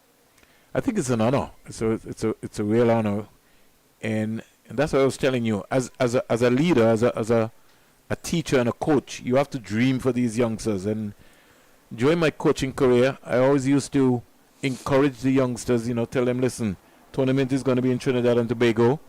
There's going to be a tournament in Antigua or in Montserrat. And you have to go there. You have to pick yourself. You have to perform. You make that commitment. You go get them up 5 o'clock in the morning. And you dream for them. You tell them what is going to happen, And you bring wide delivery again from Peters. So Peters just getting a little excited there. He's got to bowl the ball on the wicket. Another wide again. And I'm just coming back to my concept. You get the parents' involvement as well. Because you got to take full commitment of those young boys and girls. When you have to go for them in the morning, you have to be responsible. They can't get there and you're not there. As a coach, you have to be there. When they get there, they see you there. You can't be coming late. It was a wonderful commitment. I can remember I was involved in the first Leeward Islands under 15 team. That team would have had folks like Robert Joseph, Lionel Baker, who went on to play Test cricket, Omari Banks, who went on to play Test cricket. Robert Joseph from Antigua and Barbuda, Sinclair Challenger, another wrist spinner, Branko Payne, so many outstanding young cricketers. Carlisle Powell, who's now president of the but the Nevis Cricket Board, he was the manager. Down the onside again, another wide, almost a third of the over. Carlisle was in those days the manager, and that tournament would have produced some real outstanding young cricketers, gave us a platform People like Garrett Matthew went on to play for the West Indies under 19. So much talent. Even Hilroy Andrew, who's the brother of Joel Andrew, played for the West Indies under 15. Come back to that in a little while. Turn in the onside. Steve Liebert, who is the coach of the Leeward Islands Hurricanes team. He was the vice captain of the West Indies under 15 team that won the championship, the Coscutter under 15 championship. Steve Liebert went on to become Leeward Islands captain and now into the coaching career. So from Leewards, it has really benefited us in a very big way. But I think a lot of, as you rightly said, a lot of the skill set has dropped off. The game has evolved, and I don't think that the administrators have paid enough attention to the development of cricket in the Leeward Islands. And I think this also could be said for some of the other territories around. I mean, in Trinidad and Tobago, I could speak for back home. There's a lot of cricket, a lot of age group cricket for the youngsters. There's the secondary schools cricket league. Where a lot of the guys from the guys on the Trinidad and Tobago team, they would have done well at school level. There's also the zonal level, and there's the club level as well. And there's a lot of T10 tournaments, a lot of T20 tournaments hosted by Trinidad and Tobago Cricket Board. Yeah, so a lot of cricket for youngsters in Trinidad. There is that platform. And I heard you mention that you want to see the Leeward Islands cricketers play a lot more T20 cricket early on in their career. But in Trinidad and Tobago, the youngsters play so much T10 and T20 cricket. It's now a matter of these guys switching back on to playing the red ball version of the game. It's so funny. And a lot of credit have to go to the organizers of school cricket in Trinidad and Tobago, and that's where it starts. Trinidad and Barbados are very, very in Guyana. Also, have very, very organized cricket. I don't think you have that consistency in some of the other territories around in terms of primary school cricket. That's a major concern for me, even in Jamaica, even here in Antigua and Barbuda. The quality of the school cricket and what is being played. I think too many of the coaches around are concentrating on winning rather than preparing the youngsters, teaching them the game. You have to teach them the game. And that's why we have so many flaws, because all the coaches are concentrating about is just winning. Oh, my school won. Okay, so your school won. Well, how many guys made it into the Antigua team? How many guys went on to play for the Leewards? That should be the progression part. That should be how the coaches should be thinking. Get more player involvement. Yeah. Over comes to an end. Andrew Lloyd continuing to cause some trouble here. 5 overs, 2 for 3. Dondre Peters 2 for 12 from his 4. 75 for 6 at the end of 19 overs. Yeah, I'll tell you too that it's very competitive, the secondary schools cricket, because there are so much youngsters. You look at Andrew Rambaran, who would have represented the West Indies under 19. He would have, been in and around the Trinidad and Tobago Red Force team, at a young age. And he would still go to his secondary schools games. And there are so many other youngsters that would have made the national under 19 team. So it's very competitive, the secondary schools level. There are guys coming through, who wants to do well. One of the things which I feel that we also need to pay collaboration to and pay attention to, because it's not every youngster is going to get an opportunity to play for Trinidad, Jamaica, Barbados at the under 15 level. The Sagafield Silver Schools competition, I think we really should begin to concentrate by sending scouts to that tournament to identify talent at a very early age. Jamaica captain, he comes into the contest now, Zachary Buchanan, and he seems like he's going to be bowling some wrist spin. No, he's going to be bowling some leg spin. So that's pretty interesting. So let me see what he has to offer. Buchanan, first time I'm seeing him. Oh, very good start. He starts on the money. And this always excites me, Vern, when I see wrist spinners. You seem to be a wrist spinner yourself, Kadia, and you played. I did a bit of wrist spinning, yes, definitely. But it's such a wonderful art, the wrist spin. You know, at this age group, it's so good to see them coming through. Of course, still learning this craft, this art. It's quite a craft, you know, Vern. The wrist spinner. Nice flighted delivery. Looking for a single. In the end, they got it quite easily. I think the fielders in the 30-yard circle are going to have to be on their money. And you look at another leg spinner coming out of Jamaica. Pretty young man, Tamari Redwood. You know, would have done well at regional level. Here is a delivery by Bacchus. Slapped into the onside. The fielder from deep backward square coming around. Score in the meantime goes up to 77 for 6. Some 10 boundaries have been hit so far in this contest. Jamaica clawing their way back into this game. They'd want to finish strong. Decent little partnership here between these two, Latif and Bacchus. Partnership with just 9, but the 26 deliveries of what they've consumed. He hits this one straight to him. He drops it. He didn't drop that. Robinson, who's got a safe pair of hands, has just put a sitter down. He looked as if he was trying to celebrate even before he caught the ball. He's one of the better athletes for Jamaica.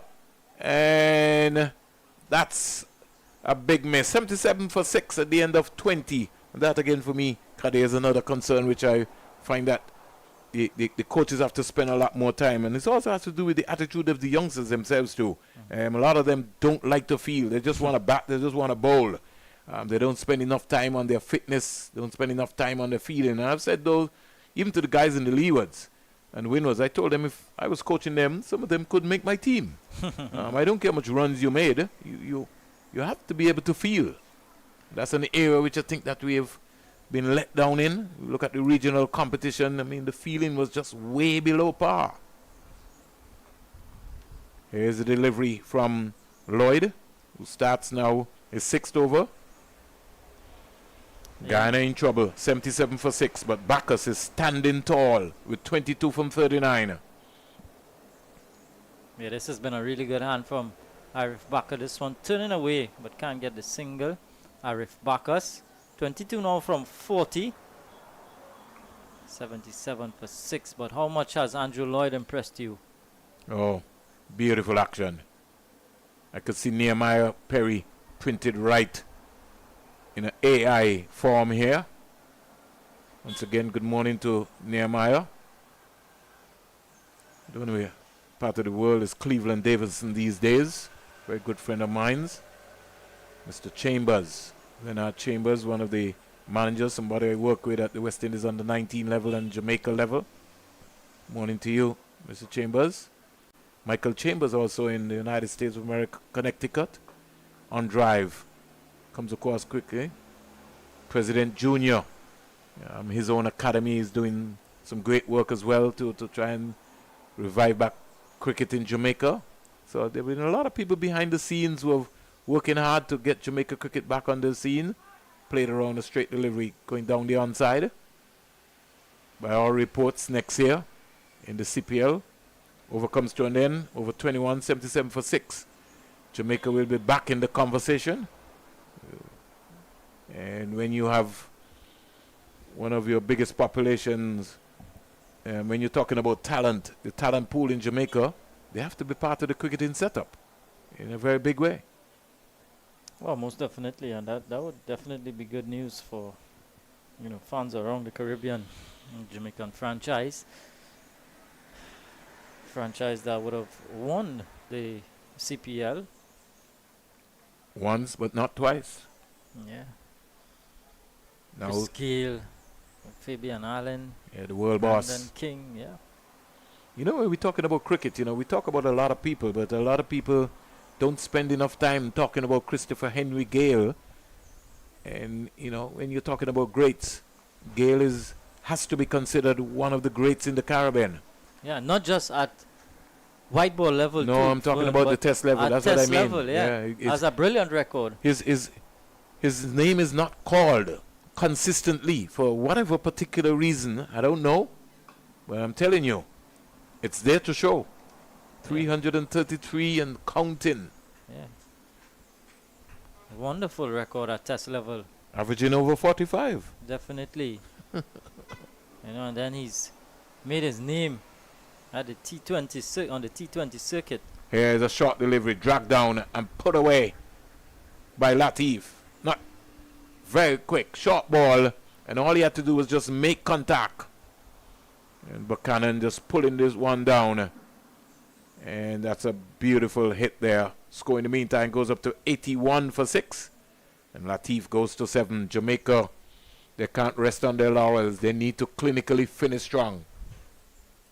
Yeah, Buchanan guilty of pulling down a few. Zachary Buchanan. This one is tossed up nicely. And well played by Latif, just allowing the ball to turn and then playing away with the turn. And Zachary Buchanan, he'll want to be a little bit more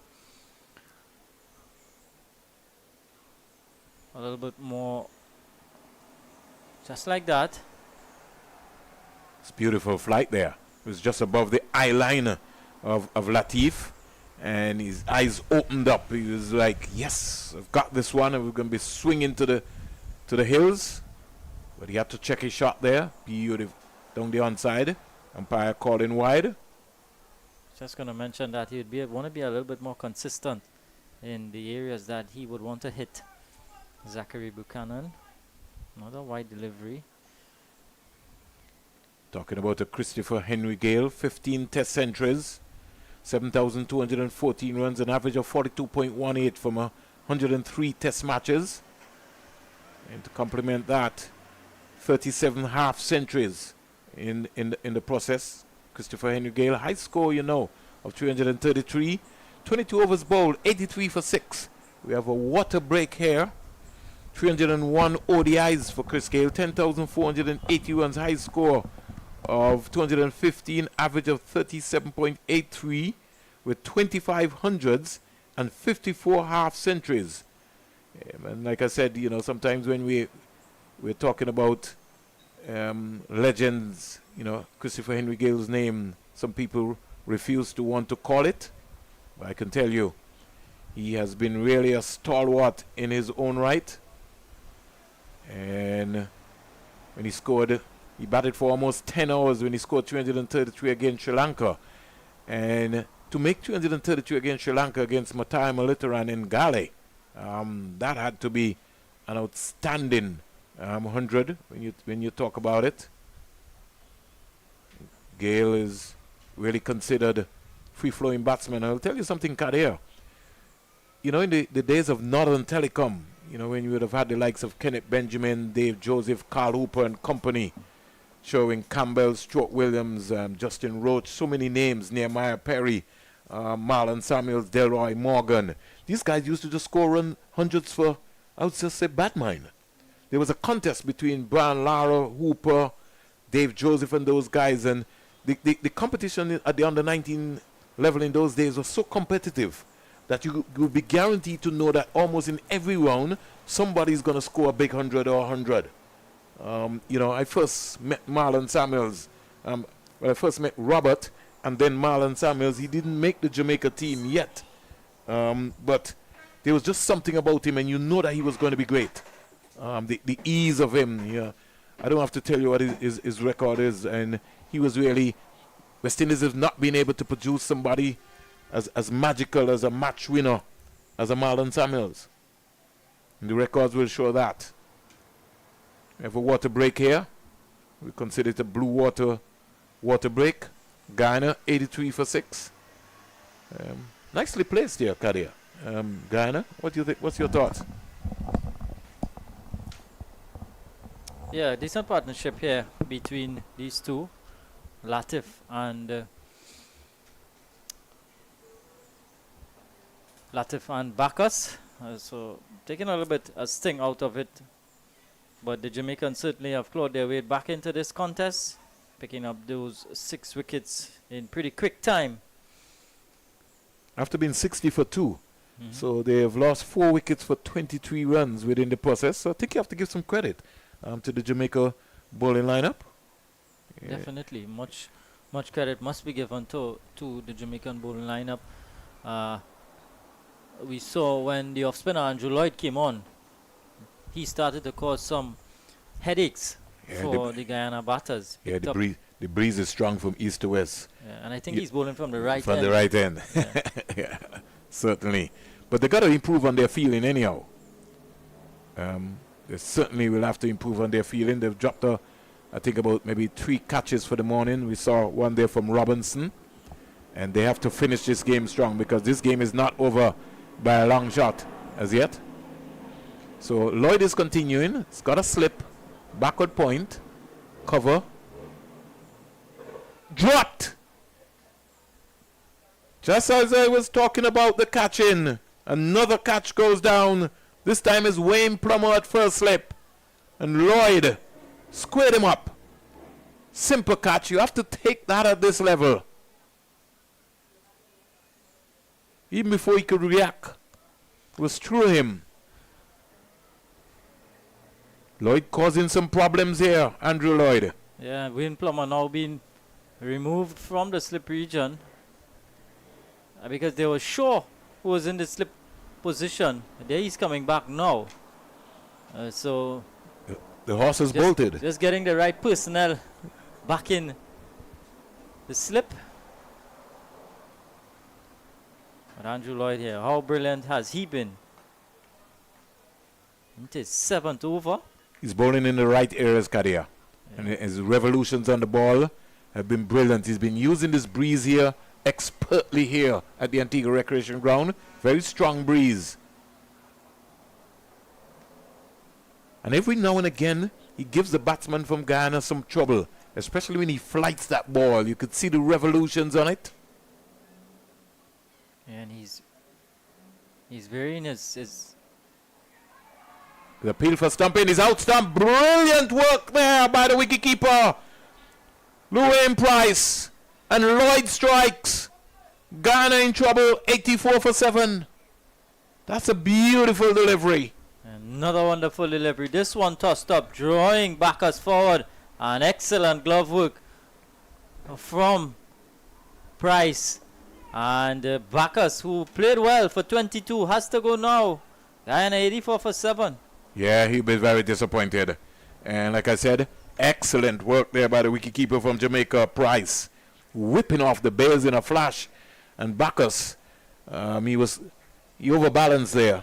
Lost his shape. Goes back for 22. 84 for 7. Look as if we can have an early day here. Yeah.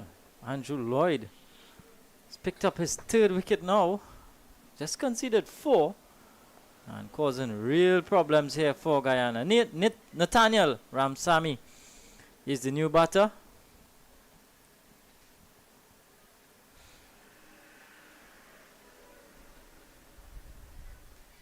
I want to say good morning to another cricketer who grew close to. Don't know if he's maybe living in the States or in Guyana. Andre Percival.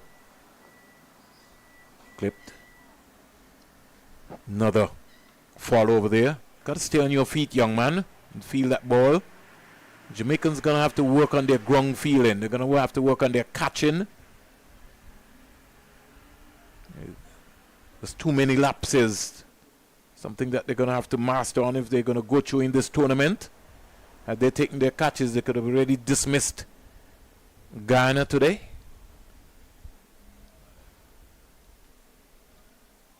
They seem not to understand. Yeah. Lloyd. He's giving them a torrid time there. 85 for 7 at the end of 23. Another good over from Andrew Lloyd comes to the end. 7 overs he's bowled. Picked up 3. Just conceded 5. 85 for 7. Guyana not yet out of it. We've seen some low order partnerships coming through for some of these teams at this level. But the Jamaicans, they look like they're going to bring back a seamer. Rain has stopped play at the Sir Vivian Richards Stadium. Barbados 137 for 2. And Windward Islands against Trinidad and Tobago at Liberta, they're 74 for 6. And Kadir, you know, this morning we were talking about the rich history in the Caribbean and our coaches. We have Robinson coming back for our next spell. You know, my thing is, how do we lose our legends? And we can compare ourselves in terms of Trinidad and Tobago and the Leewards. You have all these legends who live in Antigua and Barbuda. You have excellent coaches, someone like Earlene Baptist. I think we have to begin to, at this early level, to get those, even if they're not around as coaches, become around as mentors. And I'll get back to that in a little while. Driven down the ground, can't score. You got a West Indies breakout league which is starting in a couple of days' time. I saw some names on the squads.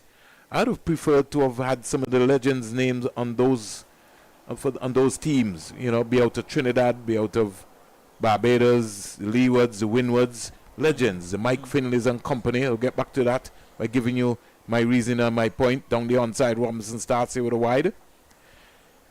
And the reason for that was use those same legends as mentors. So just imagine having a Clive Lloyd in a Guyana dressing room. So Clive as a mentor. Just imagine having Brian, if he was available, in a Trinidad dressing room. I'm not there say for the entire tournament, but just even as a mentor to come around and just show your presence. Just to be able to, you know, feel greatness. Stands up straight and defends that delivery. I also feel too, looking at my from my own side in some of the squads, the West Indies Academy, everyone who is involved in the West Indies Academy, all those players, they needed to be mandatory in those franchises around that is playing in this competition. You can't have Cricket West Indies investing that amount of money and you have young players not being playing in that tournament. And I'll talk about a young man like Kelvin Pittman, who was not selected by the Leeward Islands, but is bowling the best of his little small career, was a franchise player, emerging player for 3 years. Played for the Antigua and Barbuda Falcons, played for Jamaica, and didn't get is not playing in this competition. Now this is a young fast bowler. How do you explain that? Machu Nandu, who opened for Guyana in the CPL, not being part of the setup simply because folks want Machu Nandu to play test cricket. Don't think we should restrict players. We should let them evolve into the game. And if you remember, Nandu scored 50 when he played for Guyana on debut in the CPL. Clipped away down the onside. Another wide call here. Robinson having a torrid time here. Kadir. Yeah, 100%. You know, I'm with you there with, you know, the fact that the academy players, they should have been part and parcel of the 6 franchises, you know, that we're going to see representing at the Breakout League. You know, but that's a very good point too. You know, you want to see the legends coming back into the game and, you know, giving back to cricket. Every franchise, we have enough legends in the Caribbean, Kadir. Every franchise, every year you change your name. But you just keep evolving, right? We have to respect the rich history of West Indies cricket, right? We can't rewrite history and we don't need to. These guys have performed, they've represented the world. They went on the world stage, they went to county cricket, they went to Australia. Wherever they went, they dominated. People paid to see them. Let's respect them. Defending nice and straight. Yeah, that's a good point. That's an excellent point. And who knows, Vern, maybe your plight could, you know, fall at the right person's doorstep. You know, who knows? But I definitely think it would boost, you know, the competition around amongst teams, players, you know, when they have that legendary figure in and amongst the dressing room. Short delivery there from Robinson. Good bouncer. In the end, over number 24 comes to an end. And at let's look back at that bouncer. Like this young man Robinson. Like his attitude. That's a good bumper. Yeah, I love the look of Robinson. He has that nice, tall, upright action. He has a good physique as well. And let me recap here with you, Kadir. Last year in the World Cup in the Caribbean, you saw what it was like when the Indian team invited Sir Viv to the dressing room. You saw how the players worship Oh, massive almost respect. like a god. Yeah, massive respect. That's yeah. that's what we're talking about. That's what we want to see for our young cricketers in the Caribbean. You walk a Viv Richards in a Leeward Islands dressing room, and players get an opportunity that they could touch him, they can take a photo, or Brian Lara, or Desmond Haynes, or Joel Garner, or Milton Small. Yeah, That's what you want to see. That injects some different. You can't something pay for different, that. Yeah, definitely. But back to live action here at the Antigua Recreation Ground. 87 for 7. Guyana after 24 overs. Lloyd continues. That seemed to have brushed the thigh pad of Latif. Going through to the keeper, Price. Price has had an excellent game here so far. Yeah, I wonder if there's any relation to Abigail Bryce, who would have played for Jamaica and of course the West Indies under 19 girls. Well, he's Price with a P.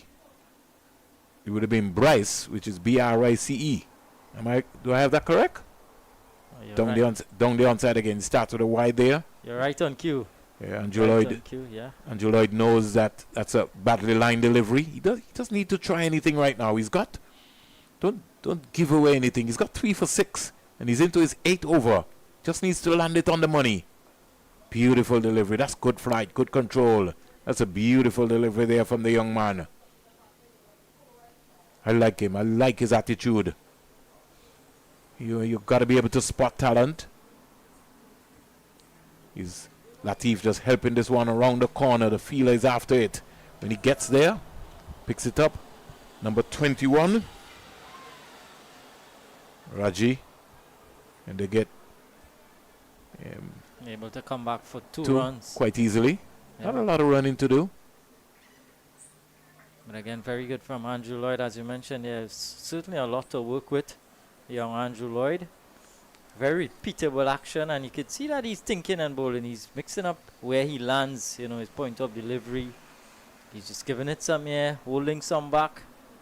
Exactly what you want to see from these youngsters. You want them to be able to think on their feet, think quickly. 90 for 7.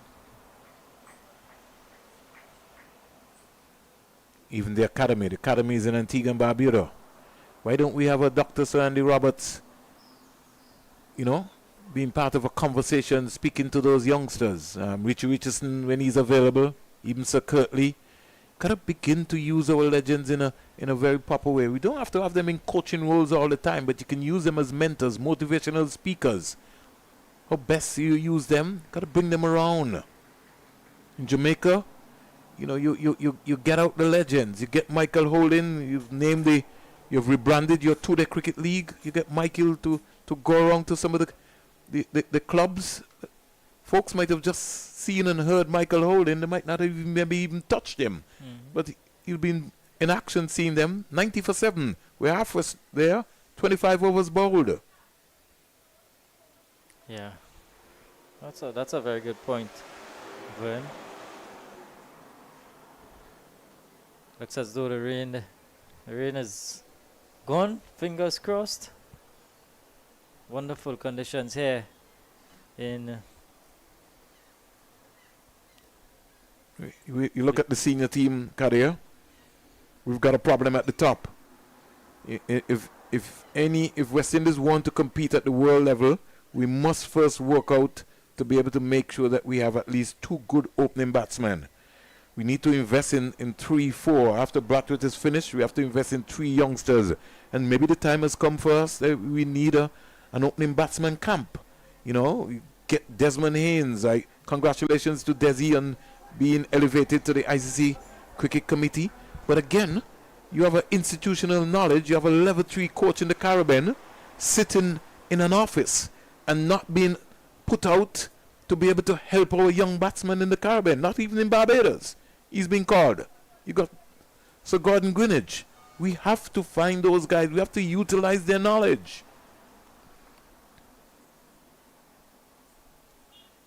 Yeah, Robinson just not getting it right. Yeah, he doesn't feel comfortable from this end. Yeah. There's so many different avenues, that past players pick up after their playing time is over. They go into so many avenues, and You know, But they're dominated outside of the West Indies, but not being used in the West Indies. That is my worry. Clipped away. Down the onside. We run away for 4. Beautiful shot. Played there. So a badly lined delivery there from Robinson. And put away nicely, Kadia. yeah, short delivery and getting inside the line, helping it behind square, almost towards a wideish fine leg away for 4. And so Ramsamy gets a boundary. Almost look like Gordon Greenwich there. He got up on one leg. Definitely watched it all the way. He had on a helmet. Gordon Greenwich would have been hooking. Without a helmet. It's just his West Indian cap. You know, that always amazes me. When, you know, the bravery and the courage. Passion, man. The passion. They had a heart. Some of these cricketers who play today, they have no heart. Gotta have a heart. It's a war. It's a war out in the field. You're representing the region. You're representing, you know, millions of people in the Caribbean, all over the world.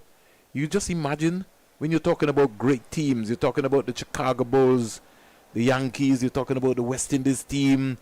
Just imagine, just think back when West Indies were on top for 15 years, 20 years, dominant. Yeah. Look at the caliber of players that came through at that time. Up in the air, who wants it? Who wants it? Who wants it? Finally. So, Robinson finally gets a wicket. Yeah, again, that short delivery proven to be a wicket-taking delivery for Robinson. This one pulled, but just managing to sky it, not getting no distance on it, and safely held in the end. So Ramsamy has to go for 5, 94 for 7. I don't, you know, we were talking, Kadia, about fast bowling. And Barbados always produce great fast bowlers. And so when you look around the region today, who are the fast bowlers coming out of Barbados? Give you something to think about. Yeah. See, you have to take a deep breath. Yeah. That's a concern for me. That is a concern. And that was that was what you call a factory line. You think back at a point in time when they used to say Barbados could have had almost like two fast bowlers, two teams. Can you just take me off here for?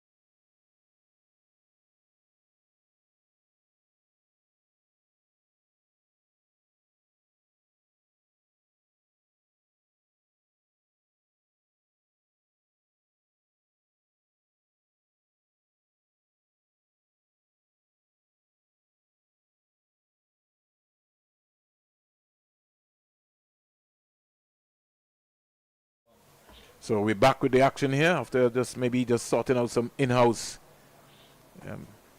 small issues. 26 overs bowled. Andrew Lloyd, 3 for 8 from 8. Guyana, inserted by Jamaica, and 94 for 8. 94 for 8. And I really think that we really need to set up a special committee to look at the youth tournaments, especially the under 15, under 17, and under 19.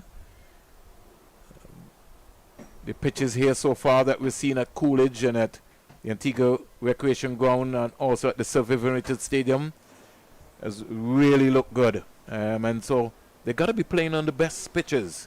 The best facilities have to be available to them. We have to have the right personnel around them. I want to see a physio attached to each of these under 15 teams. And another coach, especially, another teacher. Maybe even another player. They got 14 players, maybe even 15. Here is the young man Latif getting creative and playing this one down into the boundary. A boundary here. Lloyd just trying. Just look at that. Lovely shot there. Seems to have practiced a shot for a long time. Kadir. 98 for 8 with that boundary. A welcome boundary that Guyana certainly needed. Lloyd has to keep doing the simple things. He's been consistent so far. I just think that he's trying things now. Just got to be on the money. Just bowl it wicket to wicket. Don't try anything different. Too short now. And because he's moved that fielder, gone past the fielder backward point, Ferry's got to stop that ball. He's got to stay on his feet, and they get 2 runs quite easily. 100 comes up for Guyana. 100 for 8 in the 27th over. Lloyd maybe just getting a little tired, but he's got 3 wickets, and he's got a chance where he can be able to get 5 wickets.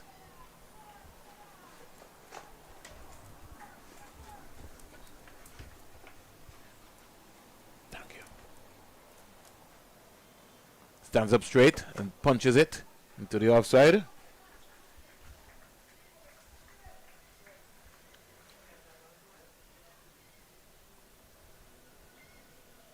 Here goes Lloyd. 3 for 14, 100 for 8.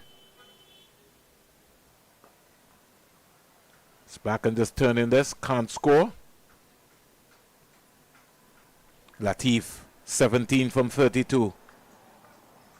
Can he just squeeze out another 25-30? Can he defends? Lloyd 3 for 14 from his 9. Latif has just worked out. You're not getting any more wickets. He's down the wicket. He's appealed for stumping. He's out stump. Latif gave his hand away. Flighted delivery from Lloyd. Where was Latif going? Lost his balance. And once again, the wicketkeeper for Jamaica took the bails off. And Latif will be very, very, very disappointed. The line belongs to the umpire, young Latif. Another wicket for Lloyd. 4 for 14 from his 9 so far. Guyana, 100 for 9.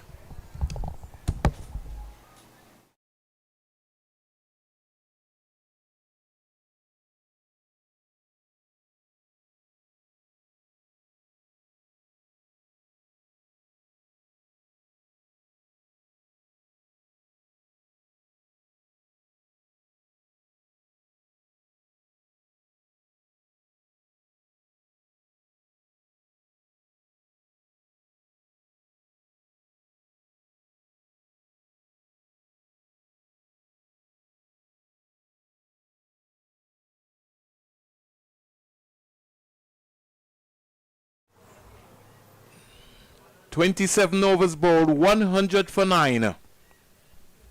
And in Antigua and Barbuda, the time is 12:06, 11:06 in Jamaica. And Robinson would like to wrap this up very quickly. Here is a delivery which I think has hit Mackenzie somewhere in the helmet. Yeah, the concussion rule is going to come out. I think it did hit him in the helmet, or hit him on his arm. I think it... No, Geese is... I think it hit him in the helmet, on his shoulder. Oh, okay, they're clear. Let's look back at that. Caddy is going to pull that one up for me. Okay, so it hit him on the shoulder. No, there was 2 sounds, but it was almost like close to the helmet. But he's okay. Robinson, he needs to look at the stumps. Raphael Mackenzie, he's not going to hang around here. He's got to look at the stumps. No need to bowl a short ball. He's got to bowl the ball at the stumps. Ready, Mackenzie's shaking up here.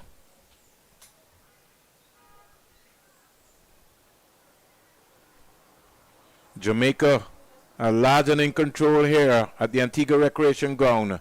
Guyana 100 for 9.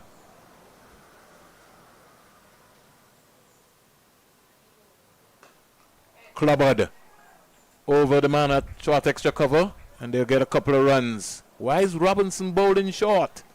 He's got to bowl a Yorker length delivery. Bowl the ball to the stumps. Now brings Patrice Fraser to face his first delivery.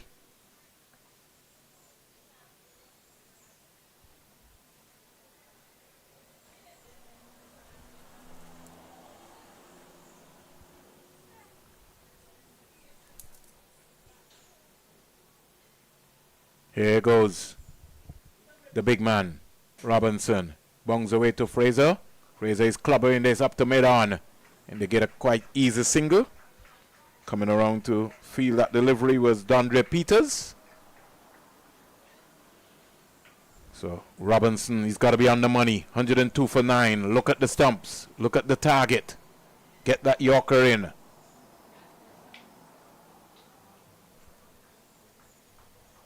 Hope he's honing in and practicing his Yorker skills. He's got a chance here to get a third wicket. Gotta look at the stumps, Robinson. Mackenzie has shown that he's not going to be hanging around here, so you gotta look to bowl as straight as possible.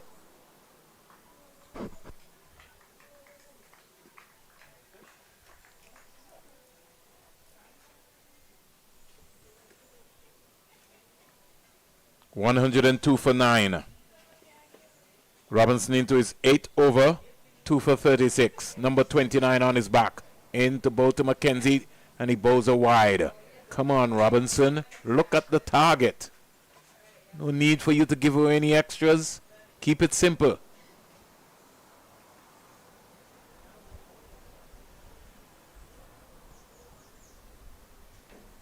It's the Cricket Rising Stars Under 15 Championship. Cricket returning back here at the Antigua Recreation Ground. Oh, that's a wasted delivery. Called a wide again. Why is Robinson not concentrating?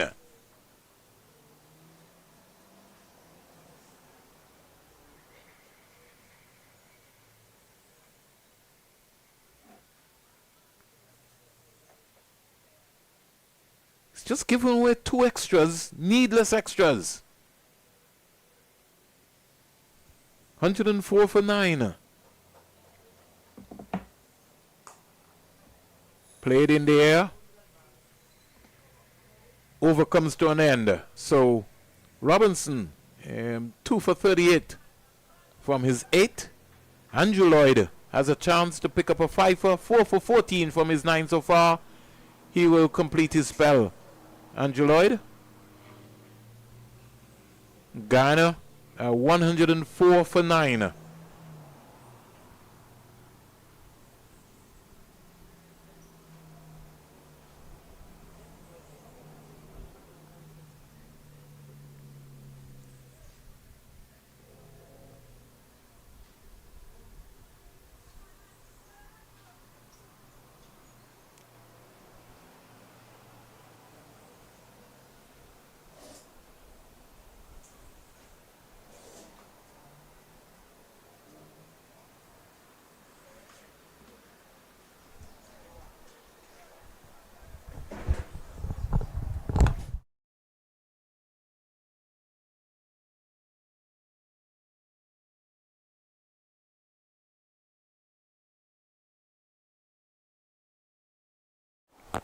So Andrew Lloyd to continue. And this one is turned away. Looking for the single, non-existent. Huge mix-up here, and in the end, Lloyd hits the stumps. And the innings is over for Guyana. Terrible mix-up between Fraser and Mackenzie has resulted in a run-out. Oh, look at it here.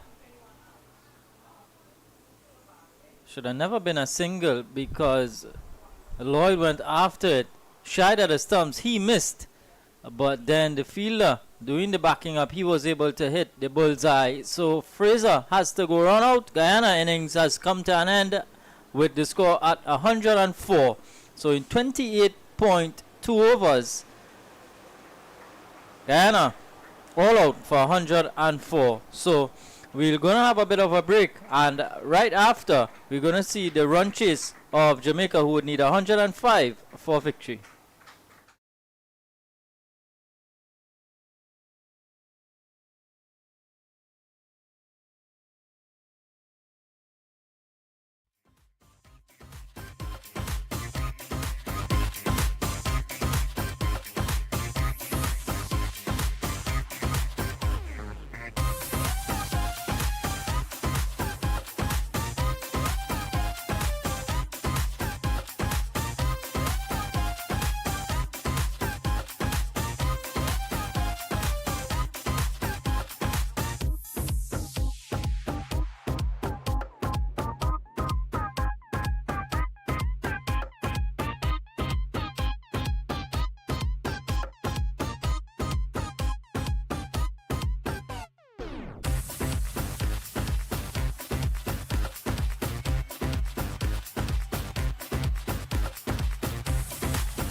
So the action starting off here at the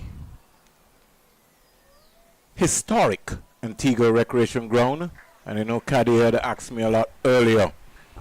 There's so many things, Kadir. As you would know, the Antigua Recreation Ground is central in the middle of St. John. So carnival takes place here. Originally, you would have also had football, you would have had track and field. There's so many things, you know. So despite the history ground behind cricket, a lot of other famous activities have happened here, Kadir, at the Antigua Recreation Ground. Ceremonial parades, you name it.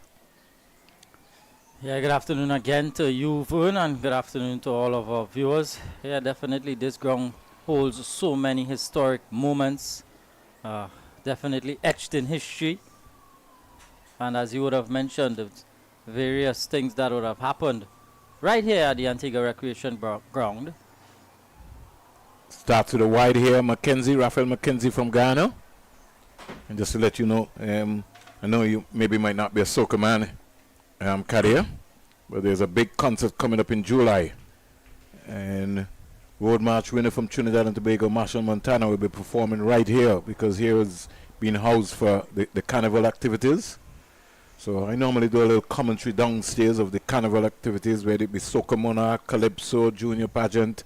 But there's going to be a big soca show coming here. And there's already a lot of hype in Trinidad, and not only in Trinidad and Tobago, but right here in Antigua and Barbuda for Montana coming here for that show. I think it's going to be his first concert outside of Trinidad and Tobago since Carnival. Yeah, well, I'm from the land of soca, as you would know. Oh, yes. The land of soca. But yeah, definitely I could tell you that you guys would be treated to something special. You know, everyone is so happy and so elated, overjoyed to have a performance from the legend, Marshall Montano. He's a professional. Definitely and is. He's a businessman. Wonderful entertainer. Don't think a lot of people really understand that. And that's the issue when you set the bar high. Everybody think that, you know, when once you go to a next level, then, you know, you hear the critics. But Marshall Montana, he just goes about his business. He's really creating a legacy for himself and understanding the industry.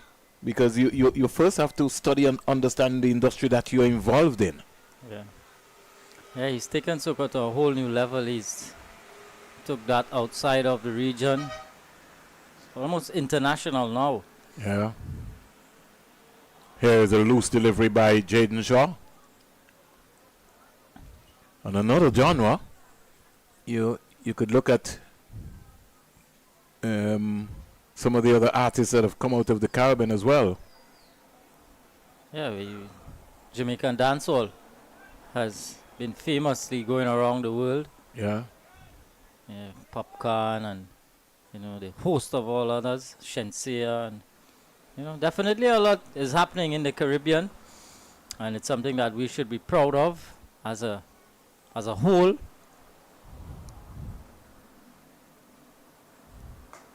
Vibes Cartel he's certainly turned that into a business now itself too. He's just taking it all to another level. Yeah, Vibes Cartel. Sold out. Yeah. There's also 2 the nights. music festival that is scheduled to take place in St. Kitts. Yes, in St. Kitts, yeah. But you also have the St. Lucia Jazz Festival coming up this weekend as well too. So there's a whole lot of action. And that's why it's so important, because you see, at this point in time, this weekend between culture and sports, you know how many folks are going to be traveling through the Caribbean? That hit him in the helmet there. Did it? On the shoulder. That's a good, quick bumper there from Mackenzie. Where did he find that? I almost thought that was Isaiah Thorne. Look at that. Woo. Nice high action. Oh, that's a good one. That is a quick delivery. That has to be the quickest delivery of the day. I need to write that name down. And it was well lined too. Right on the barge. Mackenzie. For Jaden Shaw. Raphael Mackenzie, he will want to dishing out what? Mixing up. The footwork there of Jaden Shaw. Short delivery followed up by a pitched up one. An exciting over comes to an end. At the end of it, Jamaica won without loss. Yeah, one without loss. Remember, Guyana in their power play, they scored 60 for 2. Jamaica starting off, they won without loss. Yeah, the difference here is that the Jamaicans, they have a target score. They know exactly what they're going at. And they have all of 50 overs in which to do it. But it's going to be the very tall figure now of Fraser. Patrice Fraser. Operating from this, the media center end. Or the northern end.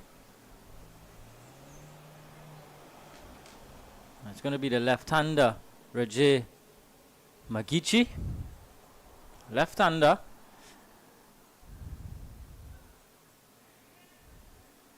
Two slips going in place there for Guyana. There's a third man, a backward point cover made off. A square leg, a mid-on and a fine leg. It's going to be Fraser from around the wicket.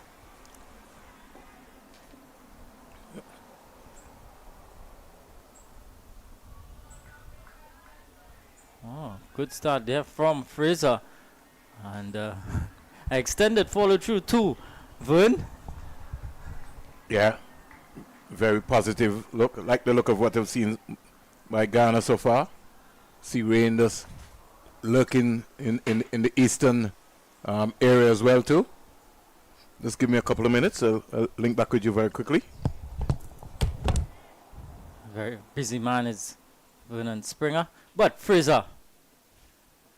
Oh, good delivery again outside the off stump. A bit of movement back in. Some shape here for Patrice Fraser. Interesting action too. Few viewers, you will get a chance to see his action, but he's pretty tall for the under 15 level. We saw that too with the off spinner Andrew Lloyd for Jamaica. Picked up 4 wickets. Chief destroyer. Here we go. Here is Fraser. This one is punched away nicely by McGletchey. It's gonna get into the boundary for 4. So a lovely shot there from Rajay Magishi to get off the mark.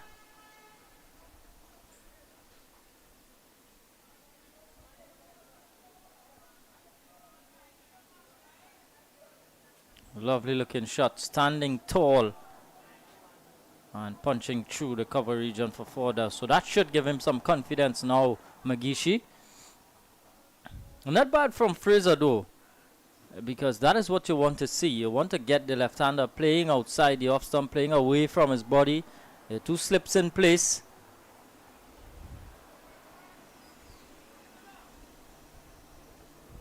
Oh, short delivery.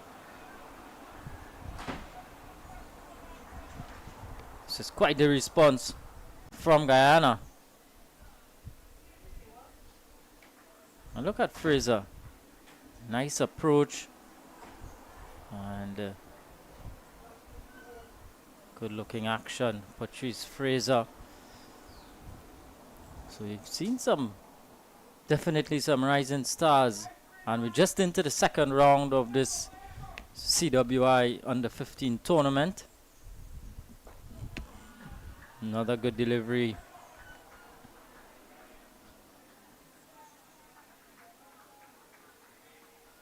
So 2 decent seam bowlers operating here for Guyana. Raphael McKenzie from the southern end, and now we've seen Patrice Fraser. So it's not going to be easy for the Jamaicans by any stretch of the imaginations. Guyanese plan on making them work hard for it. This one again is played away to mid-wicket, can't get a single. So at the end of 2, 5 without loss, Jamaica. Yeah, 5 without loss. A boundary in the second over. And I like the look here so far of the Guyana under 15 young fast bowlers. And that's the inspiration that somebody like a Isaiah Tom, Niles Smith, if you go way back, maybe even to a Ryan King, would have inspired even Colin Croft. You know, we were talking about fast bowlers today. Colin Croft really was really not one of the prettiest, but he had a big heart and he had courage and he always felt that he wanted to knock your head off. Oh. Colin Croft. And if you missed, then he would be able to get you. For some strange reason, I don't know. You need to tell me, but Jaden Shaw, he's got to be batting with a toothpick. Yeah, I think though, you know, at this age group, you know, once somebody is getting it to you at that pace, you're going to play with your footwork. And that short delivery that he clopped on his helmet, that definitely would be on his mind. But this is good bowling from Mackenzie, pitching it up. There's 2 slips in place, looking for that outside edge. Oh, beautiful delivery. That one is tailoring in at the pads. I just like Mackenzie. He looks like an AI in Isaiah Thorne. He's got a hairstyle too. Yes. Similar to Tone. I like him. I like the approach of him. He's really charging up. He's really running in. And this is good for Guyana's cricket because, you know, over the years, they produce so many outstanding spinners. But to see some young fast bowlers coming through, oh, this is heartwarming. I love this. Overcast conditions here, the rain pushing away here. Shaw needs to lean into the ball. He's just ending up in a standing up position. Just needs to go from heel to toe and push the ball to the cover area. Yeah. He's not balanced at all at the crease. Yeah, needs to get that head going. Jaden Shaw. And he would know that he has some time here. Sure, yet to get off the mark face the 9 deliveries. And that should not fluster him too much. They need 100 singles in 285 balls. Yeah. That should be a walk in the park. Guyana. Here's a ball which is turned into the offside. Sped away for 4 into the square leg area. He was almost like he was taking evasive action, but he made contact. And the pace of Mackenzie, that ran away quickly for 4. Yeah, played it well in the end, Jaden Shaw, because he kept it down. And he got it away for 4 behind square. So that should give him some confidence now. The rain is coming down here. The groundsmen are getting into position, and I think we will have a rain delay. The players are also scampering for the dugout, and rain has aborted play here in Antigua and Barbuda at the Antigua Recreation Ground at 12:34. So rain has stopped play here in Antigua and Barbuda with Guyana 9 without loss.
Welcome back to the Antigua Recreation Ground. And the rain has abated. The players have had lunch. So too is the umpires. And now it is time for the action in the middle. Jamaica need 96 singles from 284 balls. And going into the break, there were 9 without loss in the process. And today I'm joined by one of my colleagues out of Guyana, representing the E4 brand. As I say, good afternoon to Ravi Atwara. And I'm pleased to finally catch up with Avanish Ramzan, who's got a son playing here today. Avanish, good afternoon. Welcome to 360 here in Antigua and Barbuda. Very good afternoon to you, Vernon.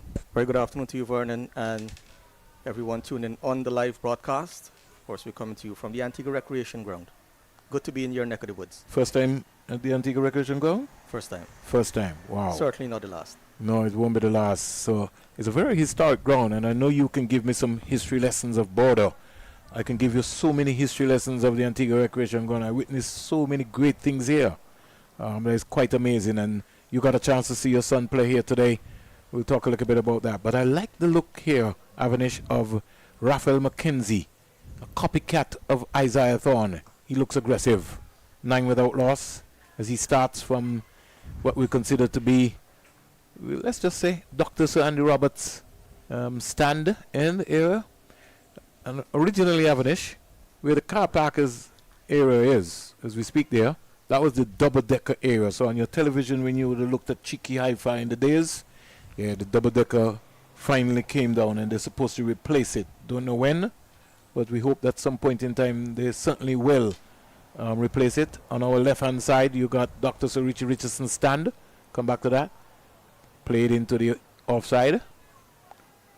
So this ground, as I was explaining to Kadia, is central in town. So almost everything happens here. You have concerts, you have parade. Well, not originally now, because most of the parades take place at the Sir Vivian Richards Stadium under the lights. But originally, you still have carnival here. You still have school football. Originally, the Football Association used to use here. The government has stopped that because they're trying to rebuild this back into a cricket facility itself. In fact, some people see North Sound as being far. Right. But as you look into the back of us right there, there's a bus stop. So you understand how central everything is. So that's why the uniqueness of the Antigua Recreation Ground. And I was saying to Kadia, there's so many activities taking place here that, yes, it's easy to say, yes, we want to turn this into a cricket facility only. But there's only so much that can happen in terms of the space that's available in town for carnival and for concerts. So that's the major challenge that the folks in Antigua and Barbuda with that. Fraser in now to bowl to Raji, who clips this one away for 4. Beautiful shot. Tell me about that shot. You love that? Yeah, nice compact on drive there by the batsman, and a wonderful start for Jamaica after the lunch break. Of course, Guyana would be looking to get wickets here if they're going to win this game. 50 overs, quite a lot of overs here, and they would need to pick up wickets early and set Jamaica on the back foot. But coming back to the venue, as you mentioned, Vernon, quite an iconic stand, as you mentioned, at the corner there, with so many memories of the ARG, and these two venues, ARG and Border, similar in nature in terms of cricketing history and what they have been able to give cricket fans over the years. Priceless. Fraser on the money straight away. Like the look of Fraser as well too. Big tall guy and groin. Sure yet this time he might be wearing size. Let me look at his boots there. You got good eyes. Let's see. Could be close to about 11. He's a big boy and growing still. A good new ball pair, Patrice Fraser and Mackenzie. And I'll tell you a story about Mackenzie after this delivery from Patrice Fraser. Patrice Fraser is from an area called Metamerzorg on the west coast of Demerara. Wow. I like him. I like the look of him. He just needs to get his left hand up there. For sure you can see the young man, stride pattern consistently just getting in there. And there's so much infrastructure development going on in Guyana for sports. I can't keep up sometimes. Yeah, they got 5 new stadiums being built across the country, and some of them would be multi-purpose venues to ensure that inclusivity is done. Yeah, you have to do at this time. Jamaica need 92 runs, make it 91 and a wide delivery there. Patrick Fraser just pushing that one down the onside. And of course, infrastructure development is very, very important if you're going to fine-tune those talents that's coming through. We have always had the talent in the Caribbean. It's just a matter of having that structure and the infrastructure to ensure that the talent move from point A to point B. And you know, as I was talking to you off air, and I was on here with Kadir, I'm saying that at this level, the under 15 level, Cricket West Indies need to get another coach with these under 15 boys. It's difficult to just send a manager and a coach these days with the team. Bowl him! He's gone through the gate there, Patrick Fraser. He's excited. 121 strikes for Guyana. Jamaica need 91. And that's a good fit. Let's look at the replay here. Avanish? Yeah, it was Patrice Fraser picking up that wicket there for Guyana after the lunch break. Nice smooth action to the wicket and then playing back and finding his off stump flattened. Wicket for Guyana, just what the doctor ordered. Yeah, certainly, man. I like that. I like the look of these two young fast bowlers. Very ambitious. I like it. This is a good approach here. Tessaf Ward coming out now for Jamaica. Jamaica losing their first wicket inside the power play. 14 for 1. And at a point in time, Guyana lost their first wicket at 5 overs. They were 26 for 1. So, good. Just got to just look at the foot movement there because that hit the off stump. Left foot moved after it hit the stump. So, you've got to go back and look at that in real time. Maybe beaten for pace there. Yeah, lack of movement. He was never balanced at the crease. And if young Fraser could just get his left hand up, his left hand, his non-bowling arm is not doing anything at all, he could be a handful. Could see him getting stronger. And putting on some more muscle mass. Running some more laps as well too. Climbing the hills and doing some push-ups. That would certainly strengthen him. He's got another left-hander to bowl to. Oh no, he's a right-hander. First I thought it was a left-hander. He almost decided that he was going to look like that. And Fraser bowls a good delivery. Stays right within the line. Anything to Sherry Fraser? Are they related? The West Indian women's fast bowler? As far as I'm aware, they're not. Yeah. Sherry Ann Fraser, of course, is also a seam-up bowler. Yeah. And as far as I'm aware, they're not related. But these days, you just never know. People are so close. Another prospect, I've already penned that down into my ear. Somebody will be looking to see in the under 17. So, over completed at the end of 4 overs, 14 for 1. Good over there by Patrice Fraser after the break, picking up that wicket and giving Guyana some hope in this, in defending 104. Of course, Arif Bacchus 22, Riaz Latif 17, and Justin Dowling, the opener, making 15. Andrew Lloyd, the off-spinner, picking up 4 for 14. And that final total representing a collapse from 6 to 5 for 2 in the 13th over, after Jamaica won the toss and inserted Guyana to bat on a grassy wicket here at the ARG. That's Raphael McKenzie will pick up the attack. The AI Of to Isaiah Thorne. Isaiah Thorne. As soon as I saw him this morning, I said, that's got to be Isaiah.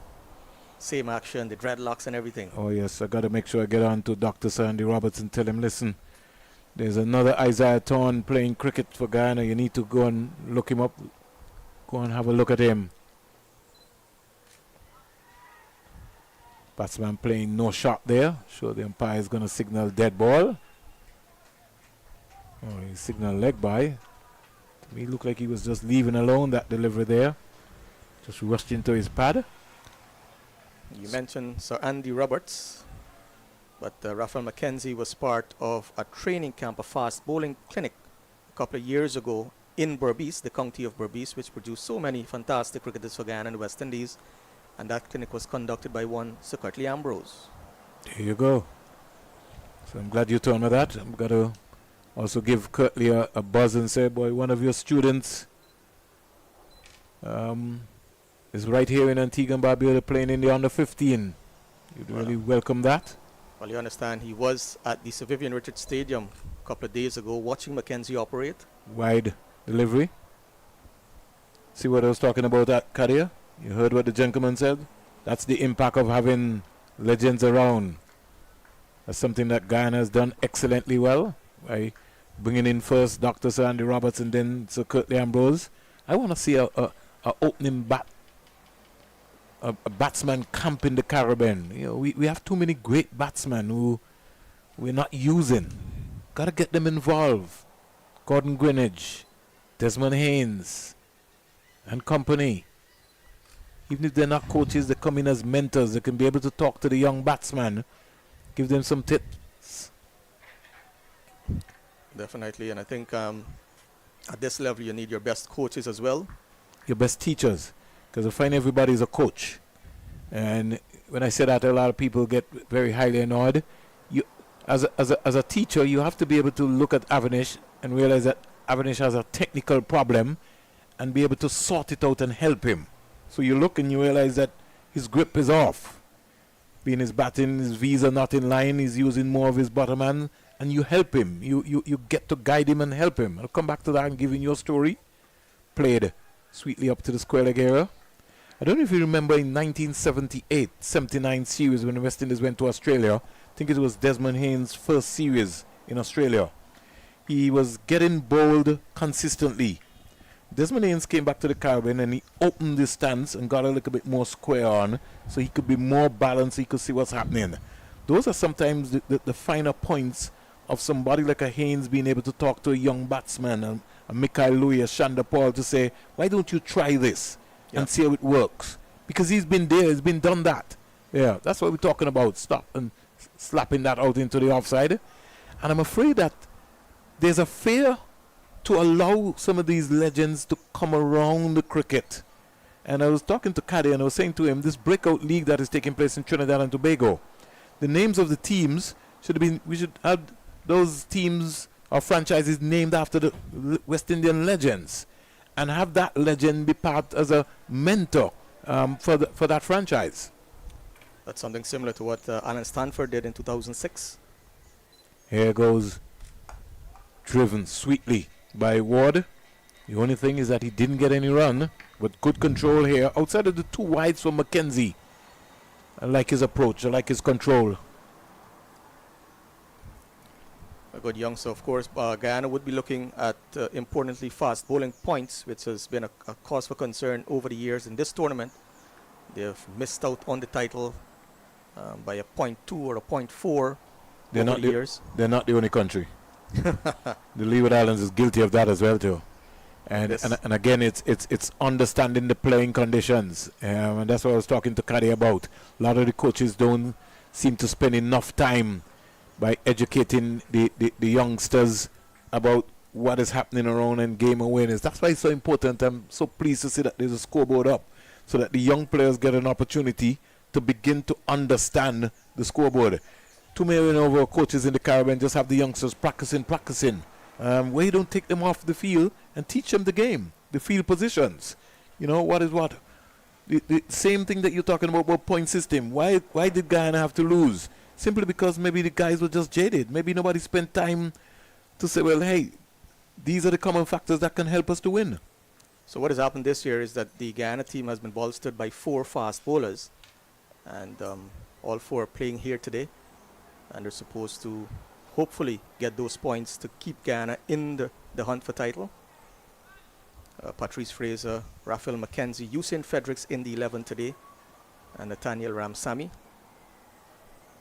But it all goes well for Guyana because you would have produced some fast bowlers over there, people like Colin Stewart and company. I was talking about the legendary Colin Croft. Big drive, hit inside out, over cover. Don't think it'll have the legs to go for 4. Beautiful save by the young man. And they come back quite easily for 2. So Jaden Shaw has decided that he's going to use his long levers. And Fraser pitching up one there. If he only can just get that hand up, that non-leading arm. But that will come with progress. And he will work on that. In the meantime, score goes up to 18-1 into over number 6. Patrice Fraser just needs to hit the deck a little harder. Give Jaden Shaw something to think about. Yes, he does. Comes back well. It's a real good student. Better delivery. And because he's growing, the next time that the Guyana team orders uniform, they certainly have to get a longer length for him at the under 17 level. Yeah, he's still a young boy, Patrice Fraser. Lots more growth there for the young man. Did pretty well in the inter-association and inter-county competition that led to the selection of the Guyana team. Loud appeal. I want you to tell me a little bit more about that and the structure of that. Ball going down the onside. How is that? That is regions or? Good. So there are the 3 counties, Demerara, Berbice and Essequibo, and they would play their inter-association competitions within those counties. And from there, performances will lead to your selection in the county teams. That's the Berbice, Demerara and Essequibo, as I mentioned. And from that inter-county competition, the Guyana team would be selected. Driven, choke cover. Mid outfielder coming around, tumbling save. And they get 1 run quite easily. Throw hitting the stump. No evasive. I want to say good afternoon to your colleague Akeem Green. He's a good friend of mine. One of the real top journalists in the Caribbean, covering all sports. Understand that he's in Trinidad covering the Carifta Games. Good afternoon to you, Akeem. Even if you don't hear me now, you'll hear me later. Well, I spoke to him a couple of minutes ago, and I couldn't understand what he was saying because he was having some doubles. Akeem, enjoy it. Akeem Green, good guy. 19-1. Played well here by Ward. But who you got involved in sports journalism? After my cricketing career failed. Oh, okay. Nah, just joking. I always had an affinity to cricket. I grew up in an area where cricket was the go-to thing. It's a pastime in the community, and the love for it stemmed from there. I realized I couldn't really play the game as much, so might as well stay around it by providing coverage of it. Which area you're talking about? Your area didn't produce any greats? Well, there was Amir Khan, who played for the West Indies on the 19 leg spinner, and the first class team a couple of years ago, Sheikh Mohammed, the former national wicketkeeper batsman. Yeah, and talking about wicketkeepers, our condolences go out to the family of Milton Paidano, Yep. Who kept for the West Indies at 3 ODIs. So Ghana's always had some very, don't want to say decent keepers, but good wicketkeepers as well too. Yep, Vishal Nagamutu comes to mind. Tevin Imlak, who is now leading the charge in terms of leadership. Kamal Savory. Kamal Savory, very good keeper as well. Derwin Christian.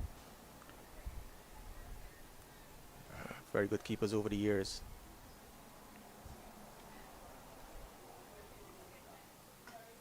So, give me a little history in terms of school cricket, because Ghana is a big country.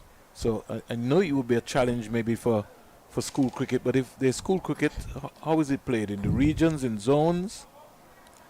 So it's usually played in the different zones across the regions, and then you come up into that county level, and then you have that county playoff to determine the champion. The cricket board has been doing it bits in terms of encouraging cricket being played at all levels. There's an under 21 competition that started just recently with support from the Ministry of Culture, Youth and Sport, and by extension the government of Guyana, and that has been played across the 3 counties, basically to bridge the gap between under 19 and senior cricket, because you find over the years, and not just in Guyana but across the region, a lot of players fell off the radar from that youth cricket into senior cricket. Simply because of the club structure. There's really no major support. In fact, the club structure has been dormant in the Caribbean in terms of two-day cricket, or maybe even red ball cricket. You have a lot of clubs who play T10 and 20 over cricket. Power down the ground, misfield there by the fielder, and it's gone for 4. Should have done a lot better with that one there. He's the lone fielder there. You have to stop that. Ghana cannot afford those kind of lapses in the field in such a short run chase. And every single run here is valuable to Jamaica. Every single run that Guyana gives away, Jamaica gets closer to that target of 105. Yeah, Shaw goes to 11. Score goes up to 23 for 1.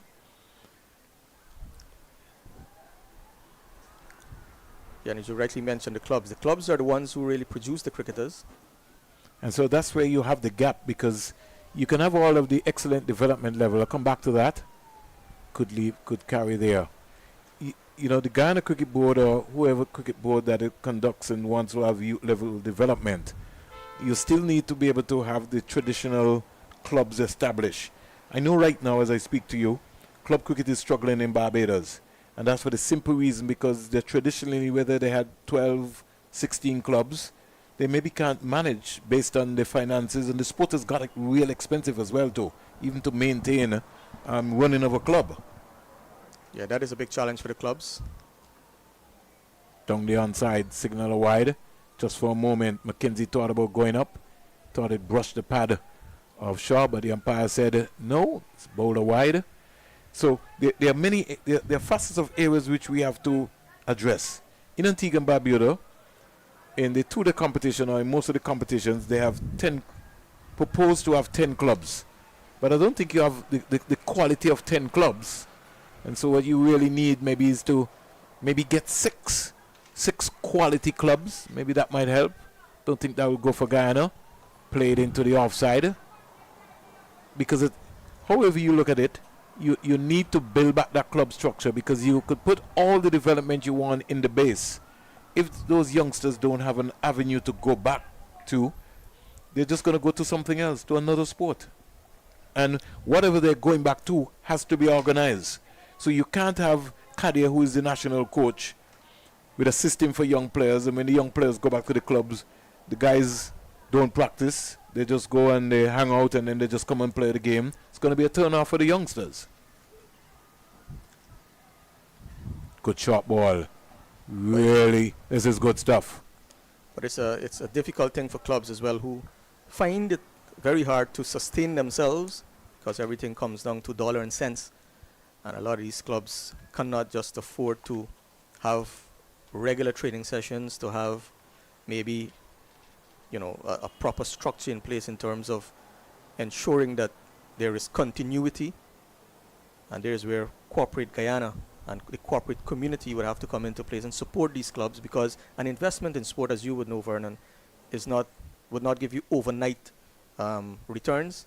An investment in a Patrice Fraser, for example, who's 14, could give you the real returns 10 years from now. So companies need to see that as well and support cricket at the club level. Patrice Fraser joined here on 360 team. Avanish Ramzan from Ghana. Because the talent is there, no doubt. Talent is across the region. I think in terms of pure talent, we are on par with the rest of the world. It's just that the structure to move that talent from point A to point B needs to be in place across the region to ensure that we are able to fine-tune it and bring it up to international level. Well, the thing about that is that if you have administrators who are stuck in their own attitudes, then the sport is really not going to evolve. So it's like West Indies cricket makes a stride today, and then they go 20 steps backward, simply because here's a delivery which is pitched up, and Ward playing around the line there was a appeal for leg before. Good decision by Akeem Ogis, seemed to be going down. And we have a society in the Caribbean, we like to punish people. Yeah, we are driven by that. So the situation what happened between Ghana and Trinidad and Tobago, and that's why I sometimes don't follow social media. I saw folks saying, well, we should ban Ghana and we should charge the captain and we should do this, and it's just kind of amazing. That's what we do, you know. Rather than put our energies into trying to come up with an idea like what you said, how are we going to build the club structure? How we get a club from Guyana to play against a club from Trinidad and Tobago, rather than indicating that, we're going to ban this person and penalize this person. That's what we do best, rather than support the systems in terms of being around. I haven't heard any of those folks who are talking so that they think that Clive Lloyd's name should be understanding Providence in Stadium, because to them that is not important. So the idea would be, let's ban Trinidad and Tobago, and let's ban Guyana, or let's ban this person, rather than look to respect our legends in the game. Driven up to the offside, good singer. That is a good run there from Ward and Shaw. On the move. So if we have to design plans, and I was a couple of weeks ago I was listening to the president of the Guyana Cricket Board, and he was talking about that there's going to be a new revival and a big move to be able to push women's cricket in Guyana, and so they're coming up with a plan.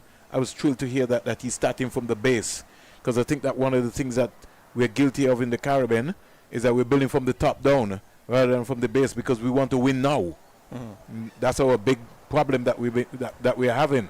Yeah, well, one of the issues with female cricket in Guyana, not a lot of clubs have female cricketers, so it's an area that needs to be developed. Clipped away beautifully in the air over the square leg area, racing away for a boundary. Lovely shot by the young man. And Jaden Shaw is not afraid to, in the power play, to really extend his arms, and he got a boundary there. And so I understand that, Avanish. Maybe what should happen is that the Guyana Cricket Board now should put a program in place to take over the women's development side of the cricket. So if you, for reference, I understand Cricket West Indies is going to have an under-16 tournament. I don't think that is solving the issue right now. What we need to do over the next 2 years is to come up with a pilot program to get under 10 and under 11 girls playing the game. If in you the are in the regions, yes, different territories. Yes, that's what you have to work on. And that comes back to the long-term investment in the sport. Yes, right. So in Guyana, if you start with 60 young girls, you know that 60 young girls between the ages of 10 to 13 going to be there for you. You mightn't get all 60, right? But you might get at least 25 by the time you finish there, because if you tell them, listen, there's going to be a tour going to Trinidad and a tour going to Barbados, there's going to be keenness. But you have to get the right personnel around the women's program to teach them the game. Definitely, and that is important, teaching the game. Shaw. Down the onside, Patrice Fraser. He's getting excited now. Now he's lost his focus. He's desperately trying to get a wicket. And that's where the leadership comes in now. That's where somebody has to come in and said, listen here, come back on the money. Captain has to walk up to him, or even the vice captain, Brandon Henry, and say, come back over the wicket.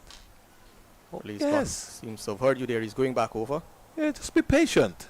Things are going to happen. There'll be a day when you bowl beautifully and you don't get any wickets. And another day you bowl nonsense and you get 8. There's a P for caught behind. Not out, says the umpire. Yes, and likewise, as a batsman, someday a full toss gets you out. There you go. On another good day, you put away the good balls. Over number 8 comes to an end. But I like the aggression here so far from Fraser. Yeah, and Mackenzie. I like the look of both of them. They look good. 31 for 1 at the end of 8. Yeah, two good young prospects, Mackenzie and Fraser. And of course, there's also Isaiah Thurn. And Isaiah Thurn has a brother playing for Guyana in this tournament. He does? Yes. He's a fast bowler too? Oh, he's a batsman. Luke Amsterdam. Luke, okay. He's part of the Guyana setup. He's yet to play a game. And so in your own thoughts, take your son out of the conversation. How many of these guys you can see maybe going into the under 17, or the talent is so rich? Because last year Guyana did have a good under 15 team as well, and so I'm sure most of them will be going into that under 17. Yeah, well, 4 of them from last. That's down the ground, and that's going to go into the boundary for 4. Lovely shot there by Ward, getting the boundary. I think Mackenzie missed his run there. Full toss. Full toss. Yeah, and you could see that. Yeah, he almost was gliding down, looking at the crease, and I think that he overcompensated and bowling that full toss. So he will know if his rhythm is not right, You know, just stop and go back again. How you walk is how you run. So just 4 players from last year are part of this tournament here for Guyana. Yes, I was able to pick the names up. I think the Captain, the vice captain, captain. Jatnil Nurse, and Ward is 5. Waits for Mackenzie. Down the onside. Wide signal. and the opener being Justin Dowland. Those are the 4 that played last year. Some of these guys actually played in the under 17 inter-county competition that Nice. concluded recently. Beautiful. Because it's a growth process. Correct. And so, you know, this is good if they start at 13. At least they'll have 3-4 years in that tournament, but they get a feel of it.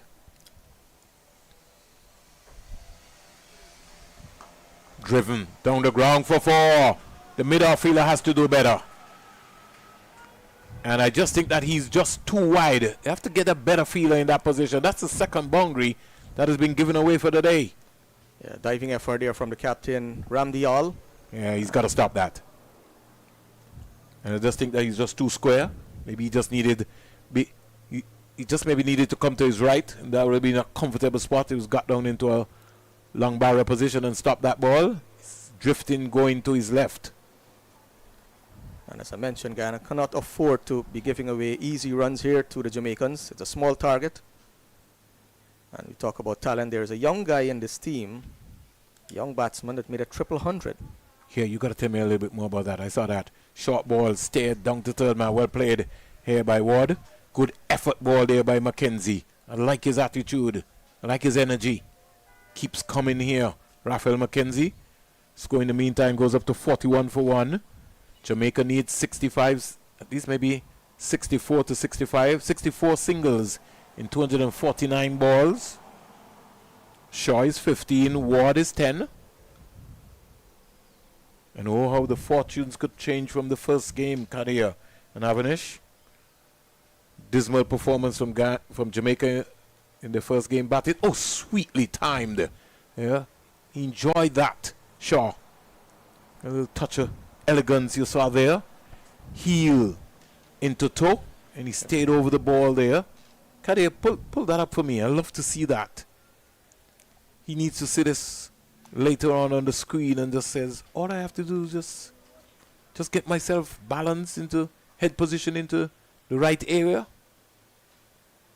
Batting at middle. Break for a while, 41 for 1. Shaw is 15. He stays this down to third man. Well played, well bowled here by Raphael Mackenzie. They're thinking about 2, but they've got to get back in. Keeper, you got to use your gloves, not your pads. That's your job. You got to get there, wicket keeper.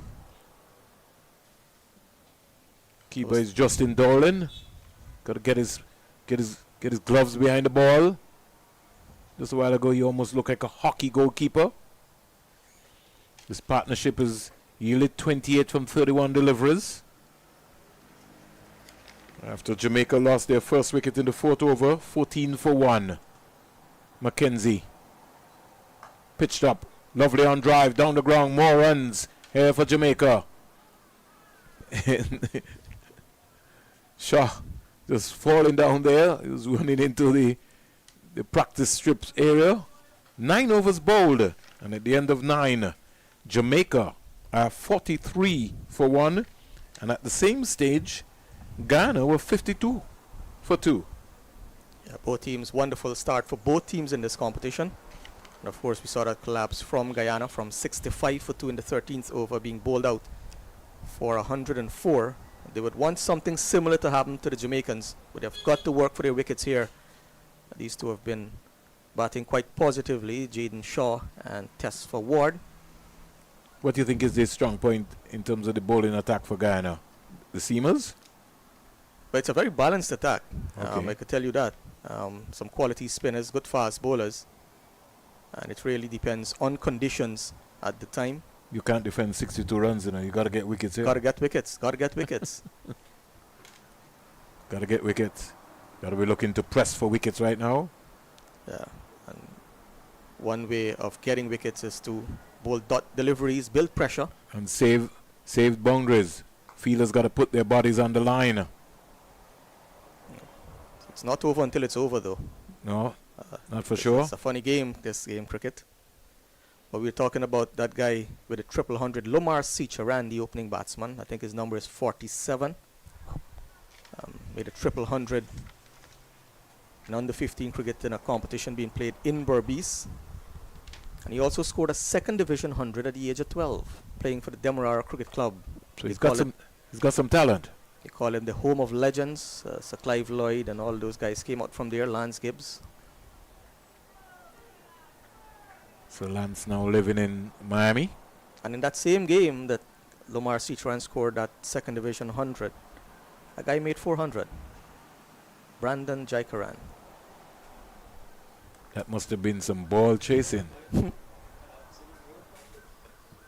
Good leave there by the young man.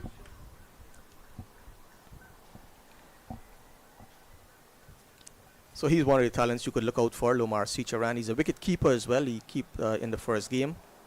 And he's one of the young talents in his team. Brandon Henry is also a good cricketer. Richard Ramdial, the captain, is also a fine young batsman. He made 64 not out, a classy knock in that opening game against Trinidad and Tobago. Won it for Guyana. And of course the two fast bowlers. Good single there. Good call there from Ward. Catching the fielder on the end. Well, I'll tell you something, Avanish. Ghana is never short of talent in terms of batsmen. What has maybe mainly happened when they have transitioned from the regional level to the international level, that is where they've been tested. And I go back to maybe even a Vijay Singh, Leon Johnson and company, just that being able conversion, plus steered, calculated, past the wicketkeeper, and down to the boundary for 4. Seemed intentional from him, did it? Of course, it certainly did look intentional. And he will tell you that. He just found the gap. That's the name of the game. A boundary to Jamaica there. And is that the 50 up? No, 48. 48. And what has automatically happened since lunch? Almost every over, the Guyanese bowlers have just been allowed to get a boundary. Yeah, Jamaica has been allowed to get too many easy runs here. And have wickets in hand. They have lots of deliveries in hand as well. And if you're a betting man, you could only go one way from here. You never know. Unless something dramatic, of course, happens. They need 57 singles. Played again onto the front foot there by Jaden Shaw. 48 for 1 at the end of 10. And Guyana at the end of 10, they were 60 for 2. So on the power play, if rain comes now, Team Guyana would be way ahead. But I don't think that matters right now. Guyana's purpose here would be to get the other 9 wickets in this game if they really want to be in this conversation to win it. Because Jamaica needs 57 singles from 240 balls. Spin time. Tell me a little bit, Avanish, about the spin attack here. So the new bowler there is Brandon Henry, left arm spinner. And he bowled a beauty to Caden Pollard in that first round that got him out without scoring. Beauty of a delivery to the right-handed Trinidad captain. Well, he Picked up 2 wickets in that contest. He will need 5 of those here right now. Well, it's a funny old game, this cricket. You never know. He might need 5 here. But 5 could see Jamaica tottering at 48 for 6. But they need wickets. They're going to have to need coming wickets. to that passage of play where Guyana lost it away after that 10 overs and things went downhill. Yeah, they lost like 4 wickets for about 20 odd runs within the process. And during that time, Jamaica dropped a couple of catches because they could have well been bowled out for under 100. Yeah, that is an area that the Jamaicans would want to rectify going forward in this competition. They're catching. I think all the teams. I was saying to Kadia, that's one of the weaknesses I think that I've seen so far in this competition. The youngsters' appetite and hungriness to want to feel don't think sometimes they enjoy feeling, but that's the beauty.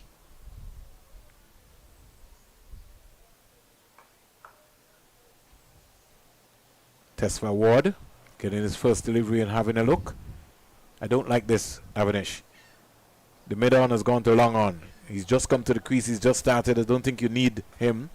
I maybe can understand the feel on the mid-wicket area, but not the long on. Through the gap. Ground feeling. They got to work on that. Guyana. Another boundary. Avanish. 50 up for Team Jamaica. Lovely shot there by Ward. Good use of the feet. Cut deep and cracked it. Pass cover and down to the boundary for 4. Now if he's going to bowl that line, Avanish, then maybe the sweeper should be on the offside. Definitely. Because once it gets past that ring of fielders there, it's bound to go away for 4. That's exactly what took place there. One of the better captains in the region, Leon Johnson. He was really one of the students. Dropped. Gotta take that. 4 more. He seemed surprised, Avanish. You got to take a look back at that replay. But you've got to hold your chances. As I mentioned, it's a small run chase. Has to take that. Definitely. Definitely. You're the bowler. You can't blame anybody else. That has to stick. That's a comfortable catching practice with your coach. Both batsmen now on 20, 56 for 1, short. And Ward stands up straight and punches it right back to the bowler. Ward looks so accomplished. Test for Ward. He's got good head positioning. Goes back deep, cracks it again, 4 more. Beautiful shot. He's finding the gap with precision here, young Ward. And he's getting purchase for every single shot he has played in this over. Oh, that's a beauty. That's what I like this. He got deep, got back, got close to the ball and found the gap. He's gone to 24 Ward and the score rattles on to 60. The partnership is 46 from 43. Not the type of over that Guyana wanted at this stage. 3 boundaries in the over. That's 12, the most expensive over maybe of the match. And this could potentially swing the momentum further in favor of Jamaica. Once again, we want to say good afternoon to Ravi Atwara in New York on drive. Could have just whipped that down into his lovely wife, his children. Make sure you support the E4 brand in a very big way. 11 overs completed, 60 for 1. Jamaica well on course here for victory. Unless, of course, something dramatic happens. Somebody's got to produce the type of spell like 7 for 1 several years ago, Sir Kirtley. Well, we saw what happened in the IPL the other night, right? Yeah. Stranger things have happened. Who would believe that somebody can be able to defend 111? So, hey, anything is possible. So it's going to be spin now from both ends. The skipper, Richard Ramdial, number 66 on his back. The off spinner from Rose Hall Community Centre Cricket Club in East Kanji. That's in Berbice for those listeners outside of Guyana. Over at Richard. Liberta, Windward Islands bowled out for 123. Trinidad and Tobago 53 for 1. And the Leewards have just started the bat. Barbados scored 275 all out in 49.5 overs. Ramdaral wearing the number 66. Very big number. You know, I'd love to have a conversation with those youngsters about the selection of their numbers.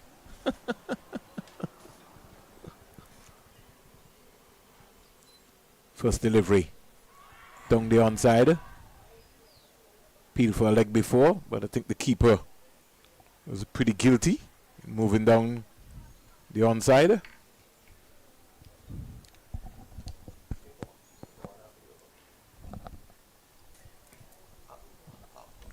Avanish has got to go get his camera working. Really thank him for joining us here on the coverage. Really was indeed a pleasure, Avanish. It's always a pleasure to be in your land, Vernon. I've been enjoying the stay so far in Antigua. Had some jerk chicken and festival yesterday afternoon from Scotty's. Well, if you're talking about, you're not far from home, so you don't need to worry about anything. Pretty good stuff. Punch down the ground into the offside. Kalani. Sorry, go ahead, Avanish. This is what is needed actually. Dot deliveries, build pressure, and get the batsmen to make mistakes. Of course, lots of overs to go. So Jamaica, definitely, they have time on their hand.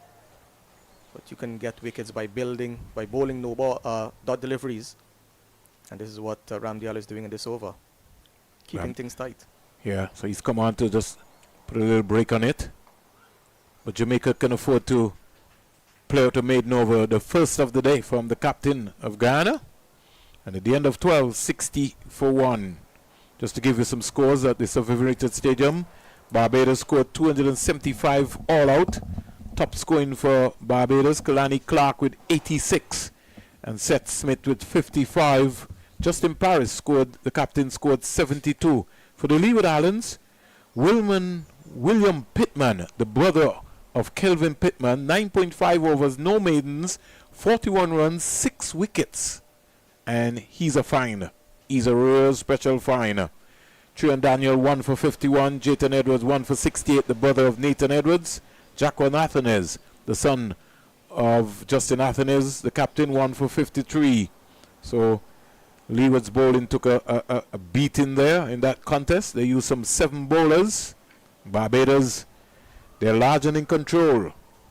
We'll see how the reply goes in that encounter. I want to thank Avanish Ramzan. Thank you very much, Avanish, for joining us here and having that wonderful conversation. I look forward one day to be joining you in Guyana, both you and Akeem, from the chat. They've also got a group together, Akeem. Sure, I did write down my notes there. Where's my notes gone?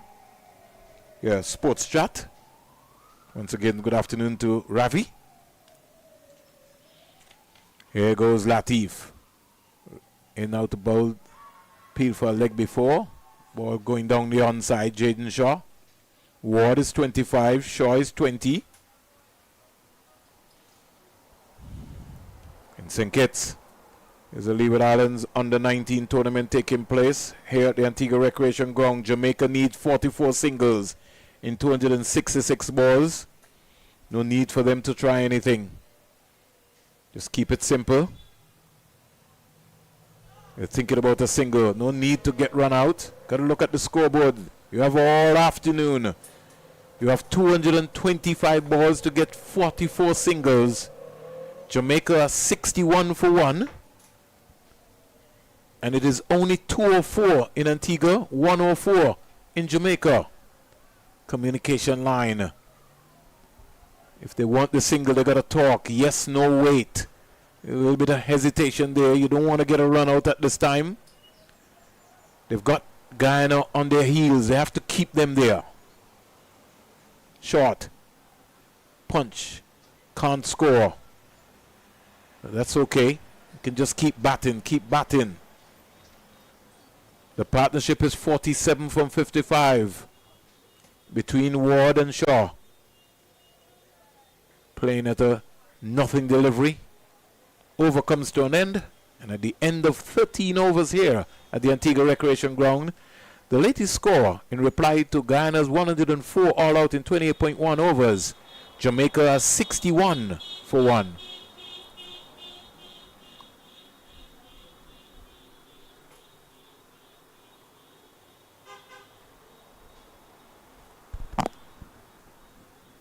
Don't know if that person is hustling going to the hospital. It's just a private vehicle with an alarm that has gone off. 44 runs in 222 balls. Ramdawal wondering if it maybe might not been better served if he had maybe bowled from the Vivian Richards pavilion end.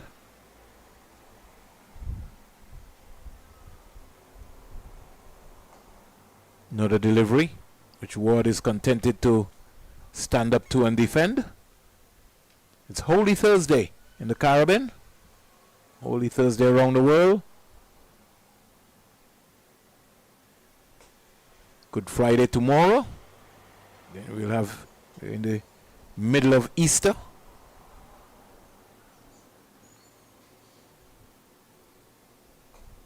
Tomorrow, traditionally by law, a lot of signs have gone up all around Antigua and Barbuda. You cannot be using alcohol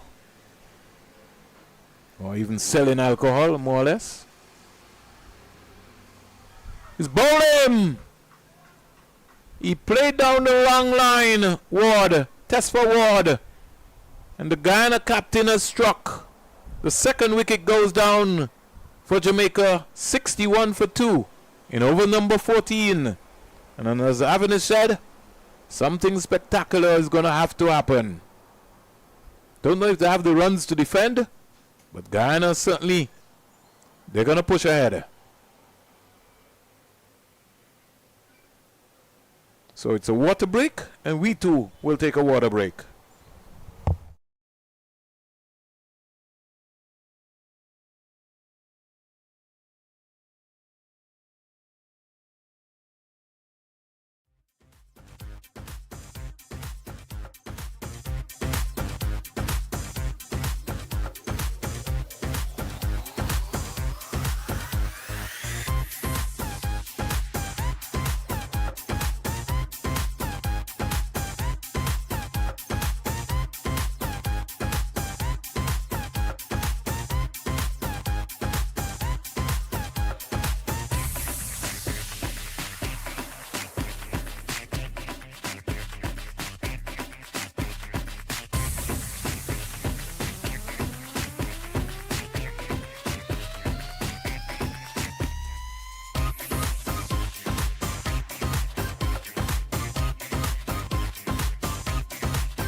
So we're back after the blue water break. And in the process, Jamaica 61 for 2.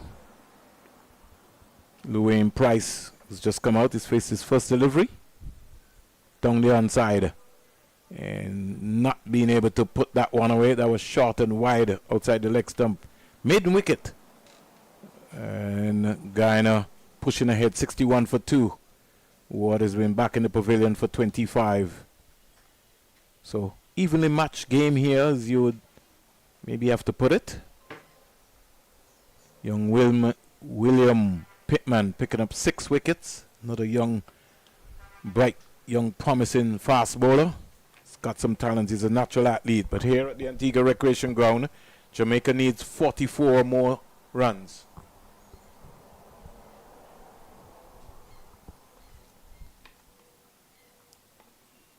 Here's Riaz Latif. Straight away on the money. It's bowling to Jaden Shaw, who seems to be the anchor of this team. 20 from 43. Well, Jamaica gonna have to play smart cricket. They can't afford to be losing wickets and allow Guyana to build some pressure back on them. Gonna have to play smart cricket. Driven up to mid-off. And they're coming through for a single. Feel they got into the wrong position very quickly. He just needs to rub that. No need for the physio to come out for that. He'll be all right. Gonna get more knocks like that later.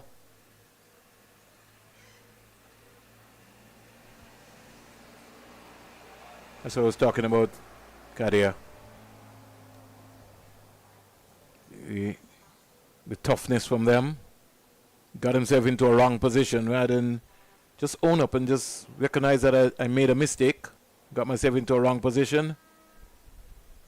And just rub it and you'll be all right. Get up and come again. 62 for 2. Need 43 singles. Physio running out.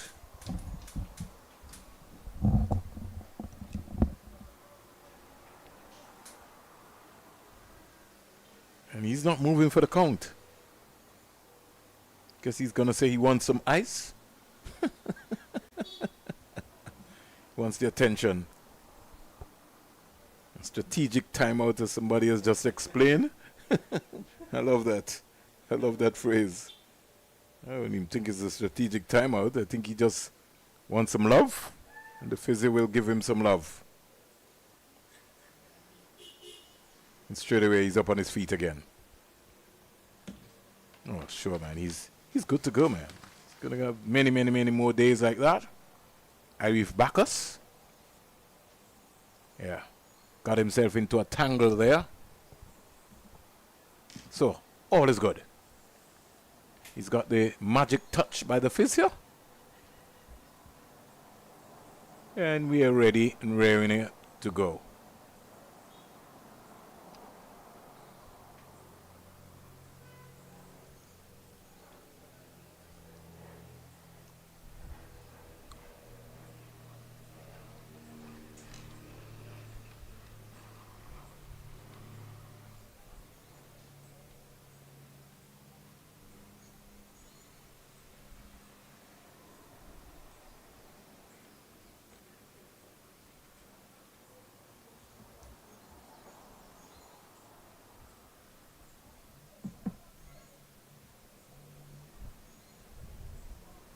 Always Good Friday in the Caribbean. Here is a thought about a single.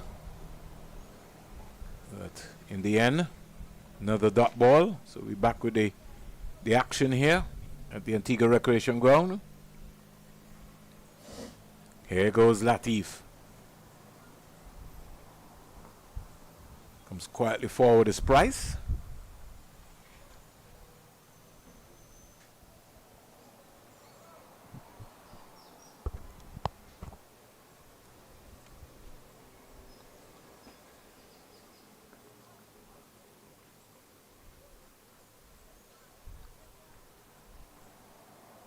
Price has decided that he wants a change of bat.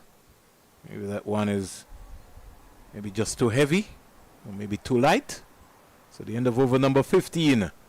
And Jamaica are 62 for 2. And they can't be thinking about losing this. They've got a solid platform. They need 43 runs in 210 balls. Ghana need 8 wickets. But we've seen stranger things happen in cricket.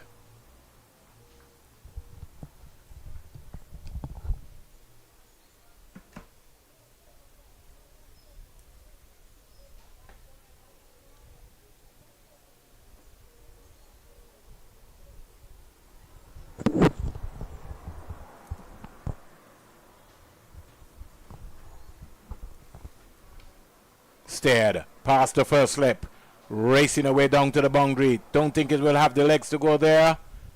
I think it does. So short, more or less just coming forward into that length delivery. And the outfield here at the Antigua Recreation Ground is, even though on a wet day, it is still fast. Score in the meantime goes up to 66 for 2.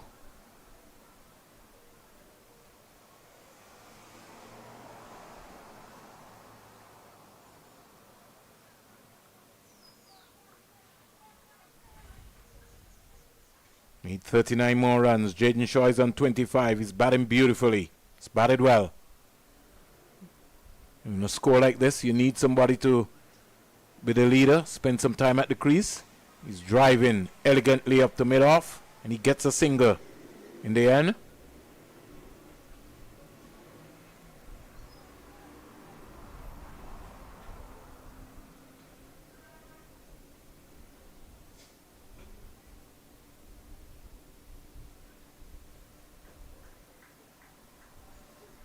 Score in the meantime moves on to 67 for 2.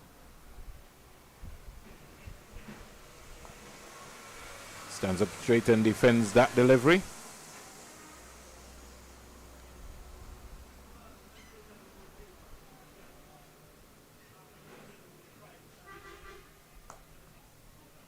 Comes forward is Price once again.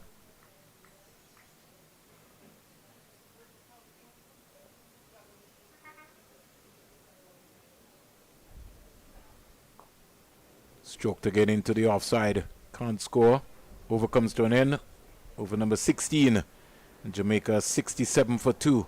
In reply to Ghana's total of 104. All out in 28.1 overs.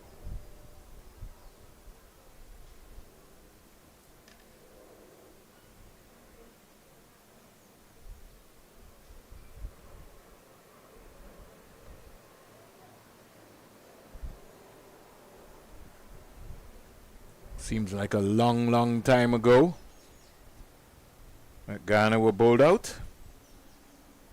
And now they're playing from behind the 8 ball.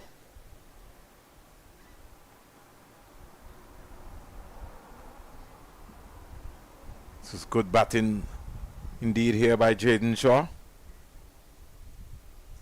And he will have to face and lead his team right over the line. He'd want to be there right down to the end. He's got 26. Playing within his zone. Again, the misfield there. And the ball goes for 4 more. Very poor fielding again there by Latif. And the captain, he has to do something about that. Latif may be one of the weaker fielders. Bring him into the 30-yard circle and maybe put a more athletic fielder out into that position. In fact, it's Bacchus, sorry, and not Latif. Bacchus is the fielder. Yeah, it's got to change. Yeah, bring him into another position. Score goes to 71. He's maybe still playing in his mind that knock he got onto his foot.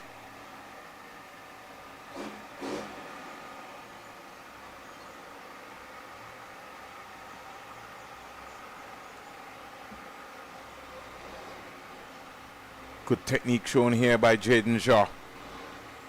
Playing the ball with very nice soft hands. He looks like a very compact player.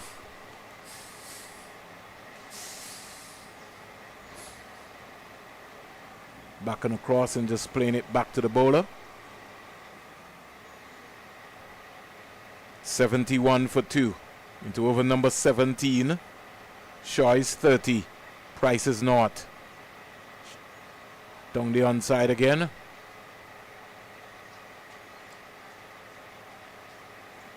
Expected to have maybe one more delivery in the over.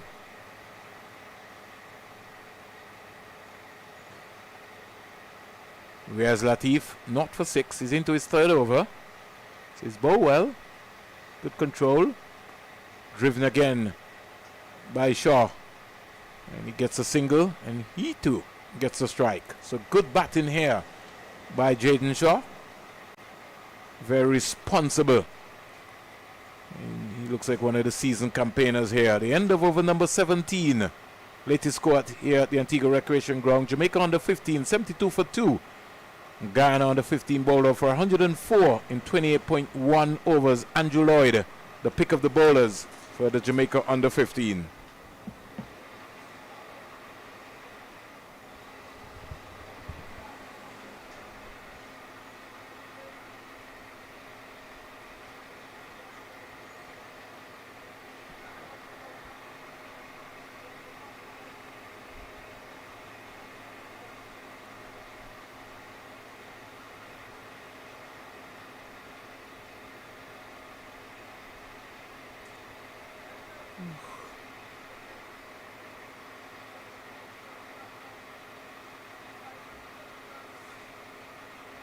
Here is Jaden Shaw coming out to a nice flighted delivery.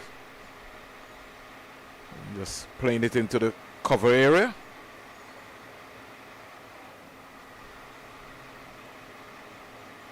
Shaw again on driving. He knows the importance, Shaw, of occupying the crease.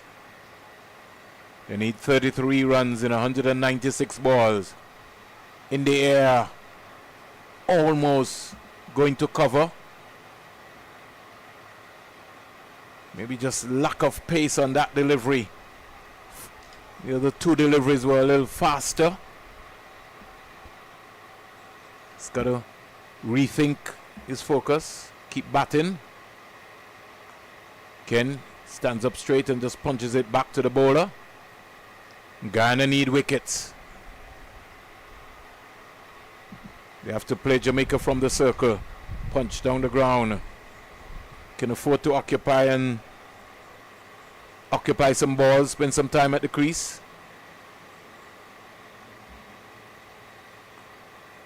Maiden over. 72 for 2, 18 finish. It's good batting here so far by the young man. Guyana's used some 5 bowlers in the process.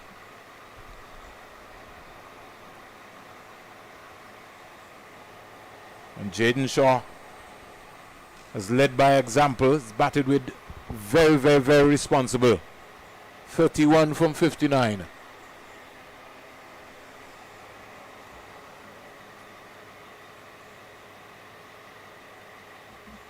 One of the big trailers behind us. Just waiting for the stoplight to change.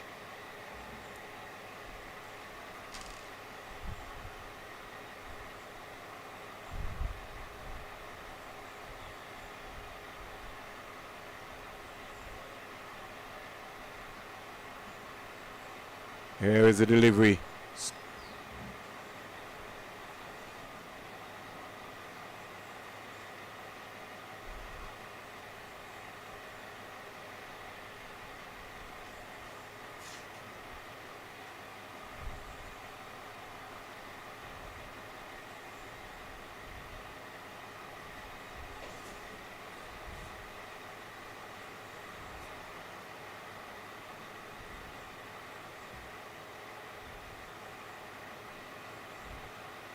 Punch into the offside. And we'll run in the end.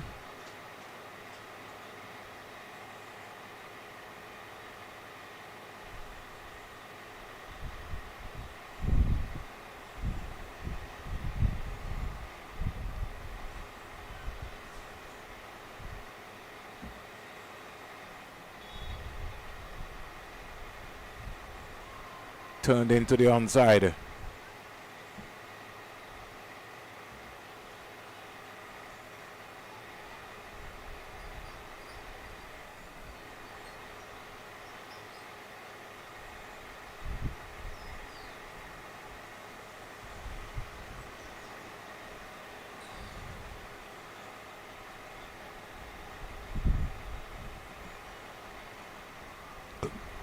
Quietly comes forward again.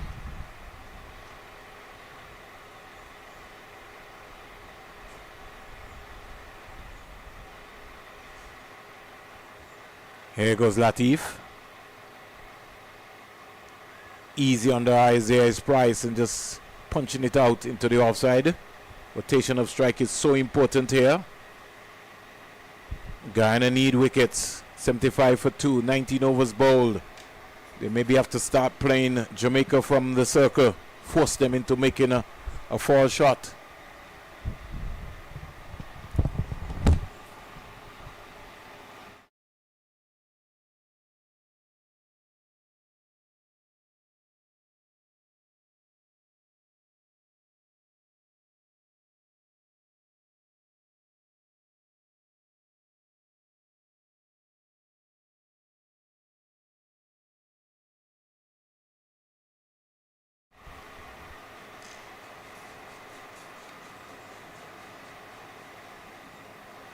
.227 in Antigua and Barbuda, 127 in Jamaica.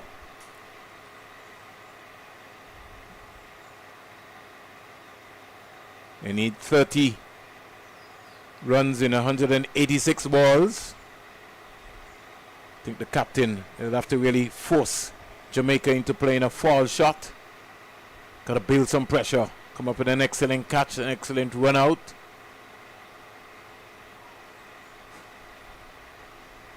Little hesitation there to make up their mind whether to go for the run or not to go for the run. In the end, they did neither. Whipped away beautifully. Maybe don't need that feeler out there. It's got to get wickets. Got to think about getting wickets. Because they're so far ahead of the raid. It's just unbelievable. Driven down the ground.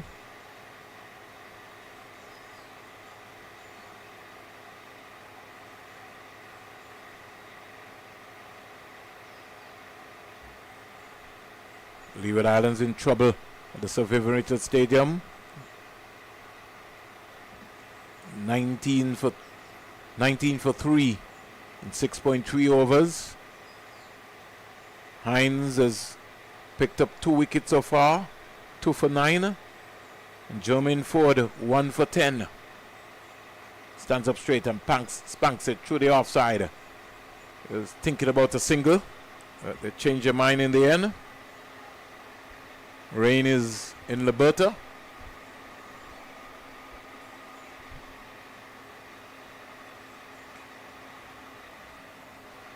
I like Jaden Shaw. Really like his approach. Another over completed. 20 overs bowled. 76 for 2. Jamaica in reply to Guyana's total of 104 all out.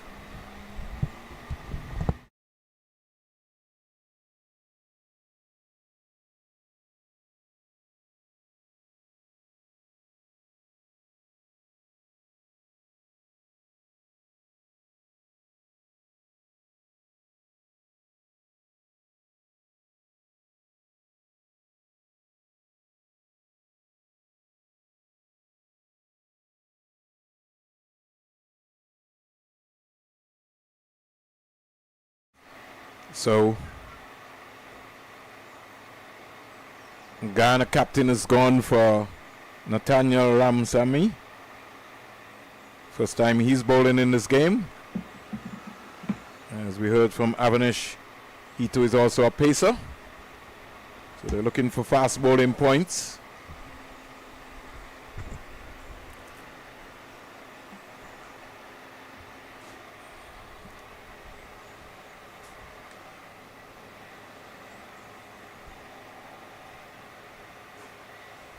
Jamaica, who won the toss earlier this morning, opted to bowl first at the Guyana team. And had it not been for close to 3 to 4 catches dropped, they could have well bowled Guyana out for under 100. So Ramsamy has been brought on to check things. Maybe just put a break on scoring.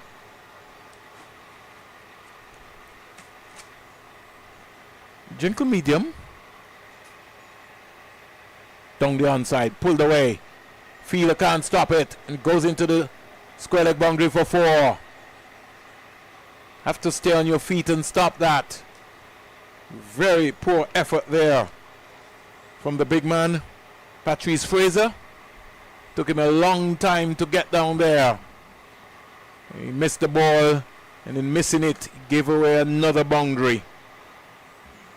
So the score in the meantime goes to 80 for 2. And Llewellyn Price goes up to 7. Jaden Shaw is on 32 from 64. Driven down the ground, good single by Price.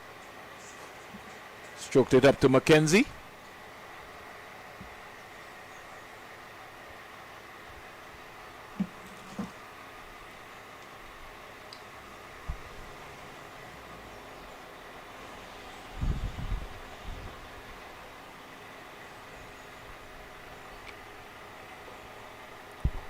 .81 for 2 brings Jaden Shaw back into strike.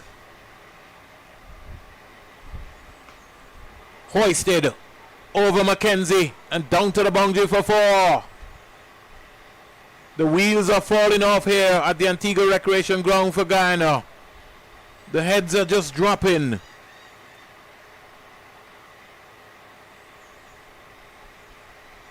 Good positive batting here by the young man Shaw. Mid on and mid off up. And he's put the pressure now back on the Guyana team. Mackenzie goes back to long on. And long off also goes out. It's good smart batting. He's slapping it down to the long off for a single. This is good batting here by Jaden Shaw.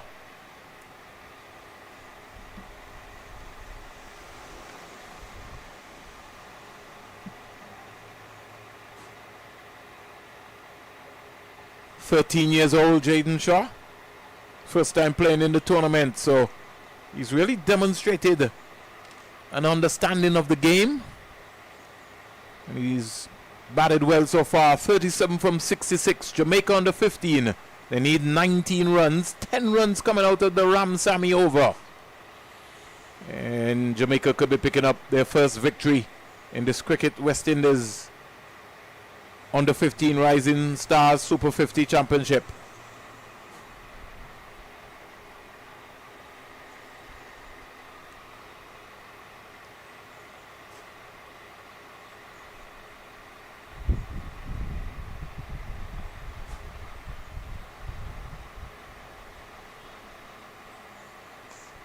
Driven again nicely by Jaden Shaw.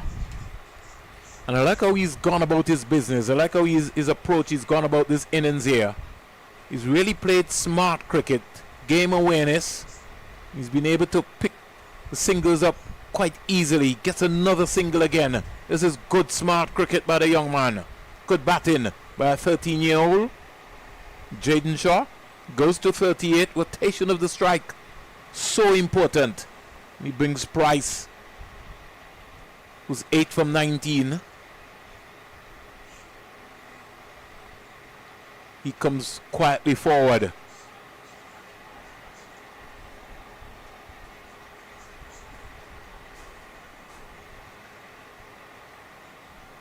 Oh, he brings out the broom.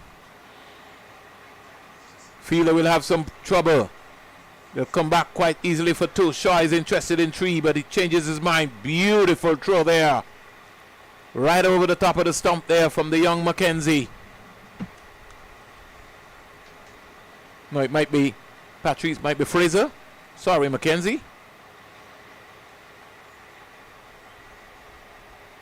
Tennis Price comes quietly forward again.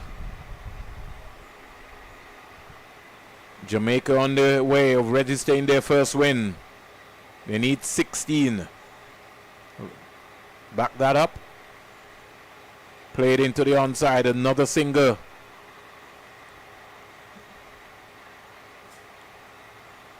Over comes to an end. The partnership 29 from 49. Jamaica are 90 for 2 in 22 overs after Guyana were bowled out for 104 in 28.1 overs. Jaden Shaw, 38 not out from 68 deliveries, and Llewellyn Price on 11 from 23.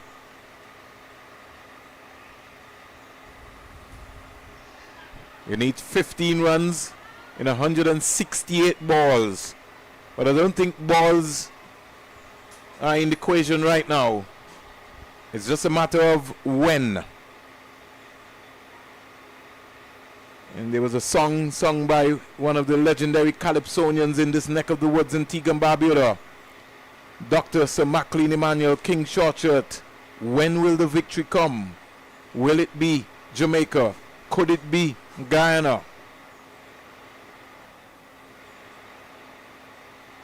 When will Guyana get wickets? When will Jamaica get runs? 90 for 2. New bowler.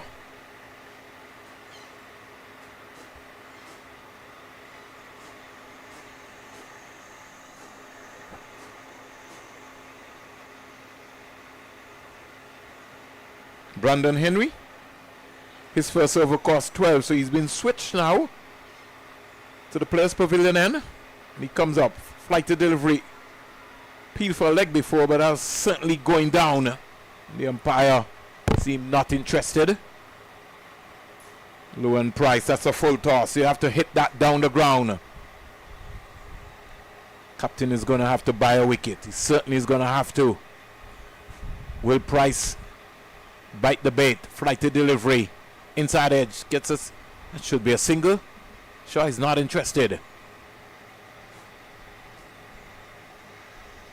Shaw 38 from 68. Llewellyn Price 11 from 25.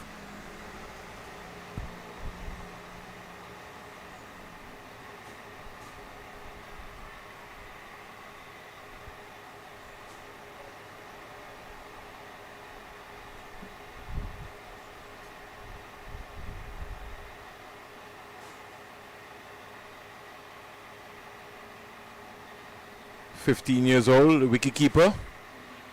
And he really had an excellent game. Could be in the contention for man of the match as well too.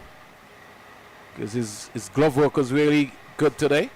Even though I thought he should have maybe taken the first wicket catch. Powered it to first slip. Comes quietly forward. The one thing for sure I can tell you. He takes off those bails in a flash.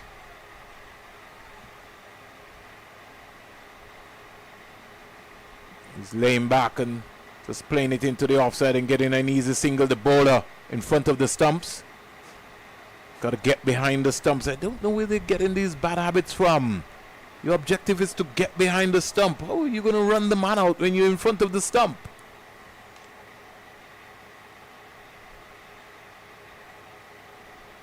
Brandon Henry. Good control over so far. Lost his shape there. Jaden Shaw overcomes to an end. 23 bowled. And Jamaica are large and in control. They're 90 for 2. Guyana seems like a long time ago bowled over 104 before lunch in 28.1 overs. So it could be just being a bad day in the office for Guyana.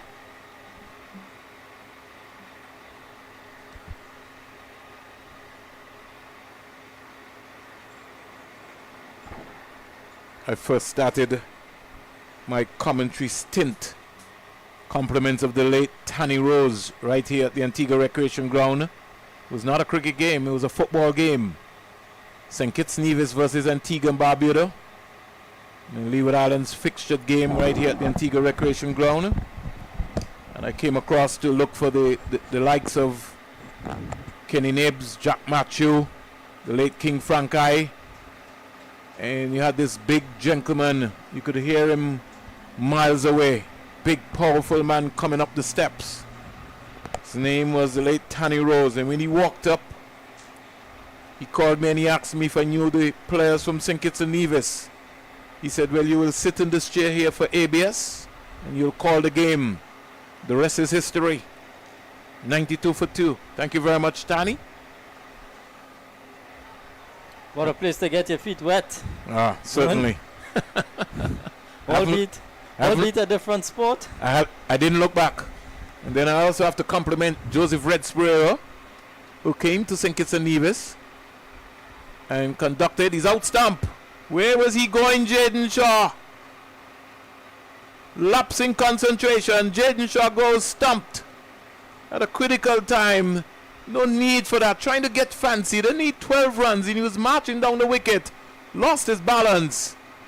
A beautiful piece of stumping there from the young man, the wicketkeeper for Guyana. In Dowling, Justin Dowling. So we've seen some good stumpings. Fraser just losing concentration. 12 runs needed in 159 balls. Jamaica are now 93 for 3. Yeah, after playing so well, Shaw, it was just stumped out there. Delivery that just brought him forward. Back feet dragged out slightly, and Dowling took the bails off in a flash. So a wicket here for the captain. Ramdi Hall picks up his second. 93 for 3. Still 12 more needed for Jamaica to register their first victory of the tournament. Yeah. Talking back there, like I said, anytime you left Antigua, you had the veteran Joseph Red Sprayer, was then the OECS sports coordinator. And he used to move to the islands conducting cricket commentators workshops. And I can remember at the end of the workshop at Ocean Terrace Inn, he called me and he says, I just don't want you to be a cricket commentator alone. So you have to learn all the sports. You have to do netball, basketball, football, tennis, and I think I've almost tried everything. Well, it's been a lot. And Jack of all trades. And that had nothing to do with my coaching career, and then I got into sports administration, and that's my passion, to look out for young people. I challenge myself. Jamaica need 12 runs. Absolutely wonderful human being is Vernon Springer. Definitely a pleasure to be in your company and in your neck of the woods. Also a pleasure to be in your company too, and being part of the 360 team as well too. So thanks to Vinod Manchan for giving me that opportunity. Yeah, wonderful human being, Vinod Manchan, and we certainly bring you a live broadcast of all these games in this under-15 tournament from all 3 venues. For the first time ever. Yeah, on the Windies Cricket YouTube channel. 93 for 3. Here is Plummer looking to break down the Guyana wall. He can't. Over 24 completed. And Jamaica 93 for 3. So good afternoon to Jason. I call him the whiz of the 360 team. Jamaica have lost wickets. 1 for 14, 2 for 61, 3 for 93. And Guyana, the heads have dropped. They realize that they didn't make enough runs. Very difficult to defend.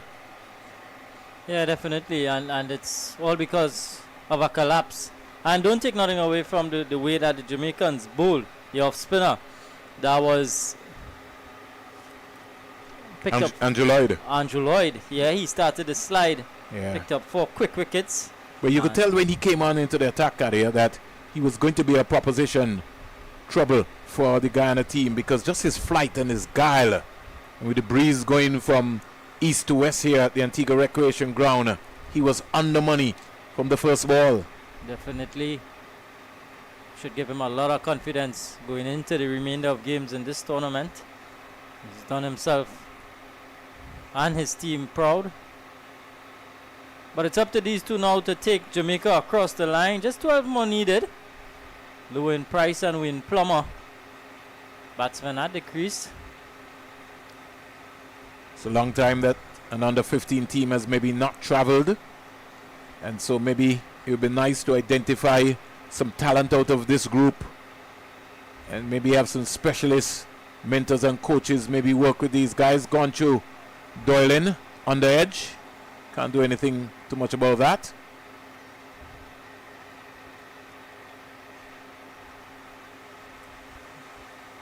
One of the things, Kadir, that I think that we certainly have, we're missing from even at the senior level is the mental approach in how we prepare our young players.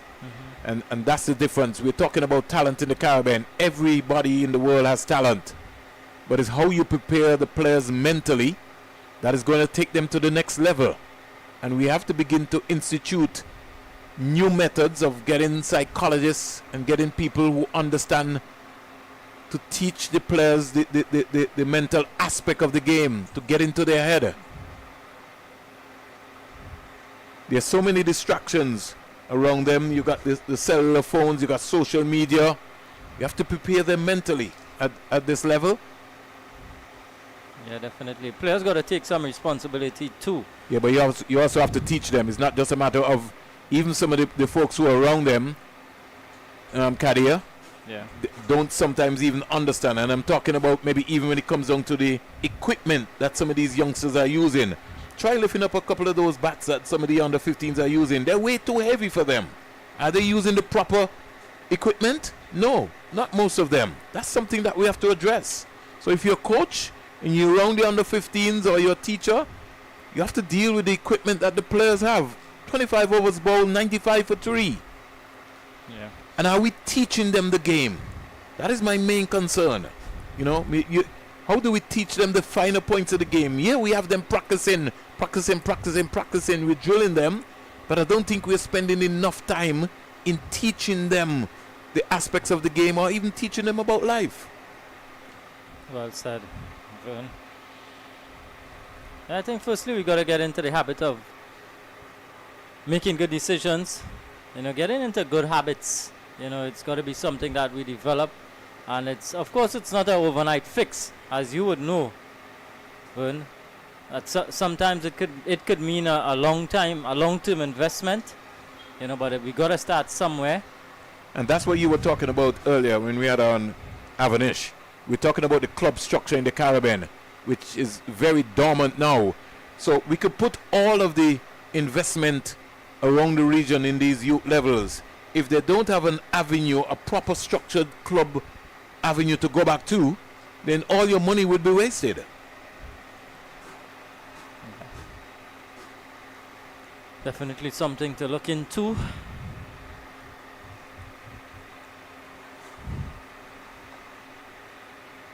These two shipping up nicely here for Jamaica. I like the look of Lewin Price. He's getting nicely in behind the deliveries, playing with a straight bat. Wayne Plummer too, since coming to the crease, left-hander. Getting nicely forward. Defending, another maiden over from Ramdi Hall at the end of 26. 95 for 3. Ramdi Hall from his 8 overs so far, 2 for 12, the captain. So he certainly put his hand up. He's leading by example. Jaden Shaw, he would have done his work. 38 from 70. Ward 25 from 31. And Price 14 from 34. Building another crucial partnership here. Jamaica need 10 runs in 144 balls. That's what the doctor has ordered. I think it's just a matter of time now. Of course, no need to take any undue risks. And these two would know that. It's just about securing a W and moving on to the next game, taking the positives away. Sometimes a W is hard to come by. Yeah, definitely. Everybody wants the W. Especially when you lose your first game. Yeah. You know, winning is a culture. Definitely. But it's also, you have to train the youngsters that if they lose, that they can learn from losing. I think you lose more. You win more. You learn more when you lose as compared to when you win. Here is the delivery. Cracked into the offside. They're going to come back for 2 quite easily. And the target is now down to single digits. 8. Yeah, again, you could see Price getting onto the back foot, transferring his weight nicely and just hitting it into the gap. Not much power, but timing. Picking up another crucial 2 runs. Takes Jamaica 2 closer to their victory target. Lance Whitaker must be getting ready for his Sportsmax program. He too also will be glued to the television. Could somebody tell the wicketkeeper to use his gloves? Why is he using his foot? He's got gloves on. Catch the ball. He's going to injure himself there. 98 for 3. They need 7. Plummer. Would you bring in the field now, Vern? I don't think they have a choice. Yeah, I'm still seeing the long on in place. They There's don't think they have a choice. Or the deep backward square, he's come inside the circle now. So just one fielder outside. In fact, he's going back now. He's going back. Yeah. Plummer, one of 4 Jamaicans to have played last year. Lloyd, Ward, Robinson, Plummer.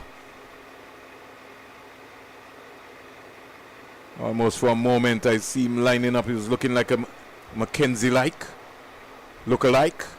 Kirk McKenzie. Yeah, Wayne Plummer. Wayne Plummer, who opened the bowling for Jamaica and batting in the middle order. So showing some good all-round capabilities here, young Wayne Plummer. He was one that I penciled down last year. He's not a bad little player. Very live wire in the field as well too. Over comes to an end. 27 bowled. And Jamaica 98 for 3. Jim McGeechee, first to go, he was bowled by Patrice Fraser for 8. Test for Ward. He was out. Got at the wicket and Ramsey Hall picked up that scalp, and Ramsey Hall again striking when he had Shaw stumped out. 98 for 3.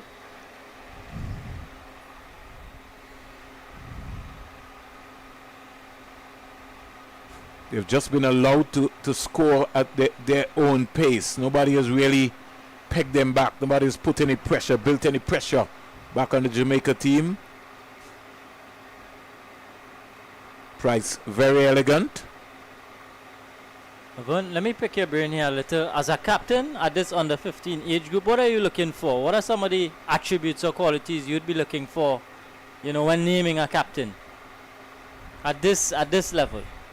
Well, in terms of how he goes about his field placing, you know, that is also key. This is a good test here for the young man. It's unfortunate maybe that I might maybe only see him for one game, but you want to look at how they maneuver the field, their field placing. That's one of the things that I tend to look for, and how they command the respect from the other players on the field. You know, normally you have some captains where everybody come up to them and tell them, "I want to bowl." You know, and that always sometimes dictate your mannerism as well too. You could be quiet but assertive. Leon Johnson was that sort of captain. Pulled away into the offside. He'll only get 1 run. Yeah. I'd look at someone like I had the privilege at youth level of seeing somebody like a Darren Ganger, who was always cool under pressure, but understood the game, understand his angles. Was a very assertive guy, was a student of the game. Yeah. Don't want to put that sort of pressure, but I'm just saying, just being able to set the bar high down the onside. And that's what I was saying to you. The coaches in those days spent a lot of time in teaching the youngsters the game. The game, yeah. And I don't think a lot of that happens today. Over comes to an end. I mean, some of these players, they maybe don't even know. Nobody's even brought some of the legends maybe to even speak to them. And that's why I was talking about at this level here in Antigua and Barbuda. Got to be able to bring somebody like a Curtly Ambrose, or Viv Richards if he's available, or Richie Richardson, to talk to you under 15s, or Dave Joseph. Yeah, you got to bring those players. Let them hear it. Yeah. From those guys who've been there, done, dusted. Yeah, these you heard Avanish Ramzan said Sir Curtly Ambrose, he was at the stadium in the first round game. Why? Because he came to see one of his products. You know what that means to that young man? That he's come to Antigua, he's finally made the team, and his idol, Sir Curtly Ambrose, came to see him. Yeah, that's gold. You can't buy that, you know. And this is what you want to see at this level, at this age group. You know, it's such a... We're missing a trick, Karia. We are missing a trick simply because we are threatened. And our egos, there's a word called ego. And everybody can survive, but I think the validation of the world today, everybody wants their name called. Patrick Fraser, bowling away to bowl to Plummer. Plummer is staring this down to the third man area. Is he interested in 2? No, he's not. They only get 1 run. I think the captain now needs to bring everybody. He needs to play Jamaica from the 30-yard circle if he's going to bring back Fraser. He's got to look to get wickets here. He's got to look to get a run out. He's got to build some pressure. No need in having the fielders out. Groundsmen are getting into position. There's a heavy cloud just above us here at the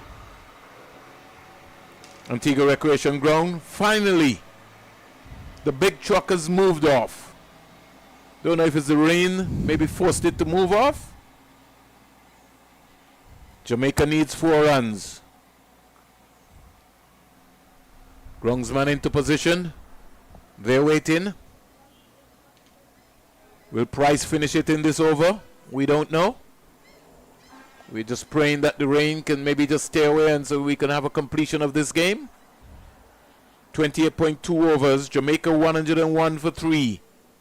They need 4 runs in 130 balls. Ken Price looking to play straight.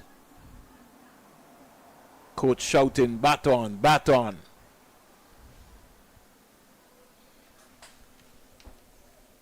They're moving into position a little closer to groundsman. But I think this one is gone. I think they're maybe going to go back. They just need 4 singles, but you never know. It's just standing in the middle of the sky here at the Antigua Recreation Ground. Whipped away. Coach may be saying, let's get this game done and dusted with. They need 3 runs now.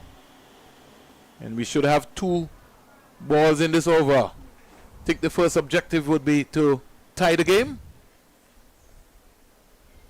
Yeah, definitely just 3 more needed. Thoroughly professional performance from the Jamaicans. Responding here with a victory after defeating their opening round against Barbados. Plummer played into the offside. Thinking about it. Good delivery there from Patrice Fraser, who originally started from the major center and now switched around to the other end. Yeah. And his controllers certainly look good. I like the look of him. Patrice Fraser is tall. I like the look of both of them. Yeah, Mackenzie as well. I think these 2 youngsters, unless Guyana have 4 more better than them, into the under 17. Clobbered. Victory for Jamaica. Wayne Plummer gives the Jamaica under 15 their first victory, tugging this one past the mid-on fielder and down to the boundary for 4 at the Antigua Recreation Ground. Jamaica under 15 registering their first win, 106 for 3 in 29 overs after bowling out Guyana for 104. Jamaica winning by 7 wickets. Down comes the rain. Blessings on Jamaica and blessings for cricket here at the Antigua Recreation Ground.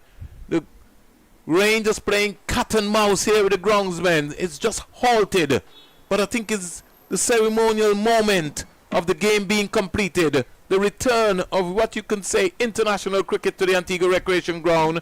The players of Guyana and Jamaica converging. So too is the coaching staff. And what a day it has been there. A very supported day. No half century scored, but a gripping game and some real talent today. So, at the end of the game, Jamaica winning by 7 wickets. Their first in the Cricket West Indies Under 15 Rising Stars Super 50 Championship. And on behalf of Kadir and Avanish Ramzin and the man himself, Calypsonian Craig, we want to say thanks to the entire team of scorers who worked very closely with us. It really was indeed a pleasure on behalf of the 360 team. We will get ourselves on our bike, and the next time you hear from us will be from the Coolidge Cricket Ground. And I think that will be on Saturday. Thanks again to all the folks who supported us here via the West Indies YouTube channel. Victory to the Jamaica Under 15 team.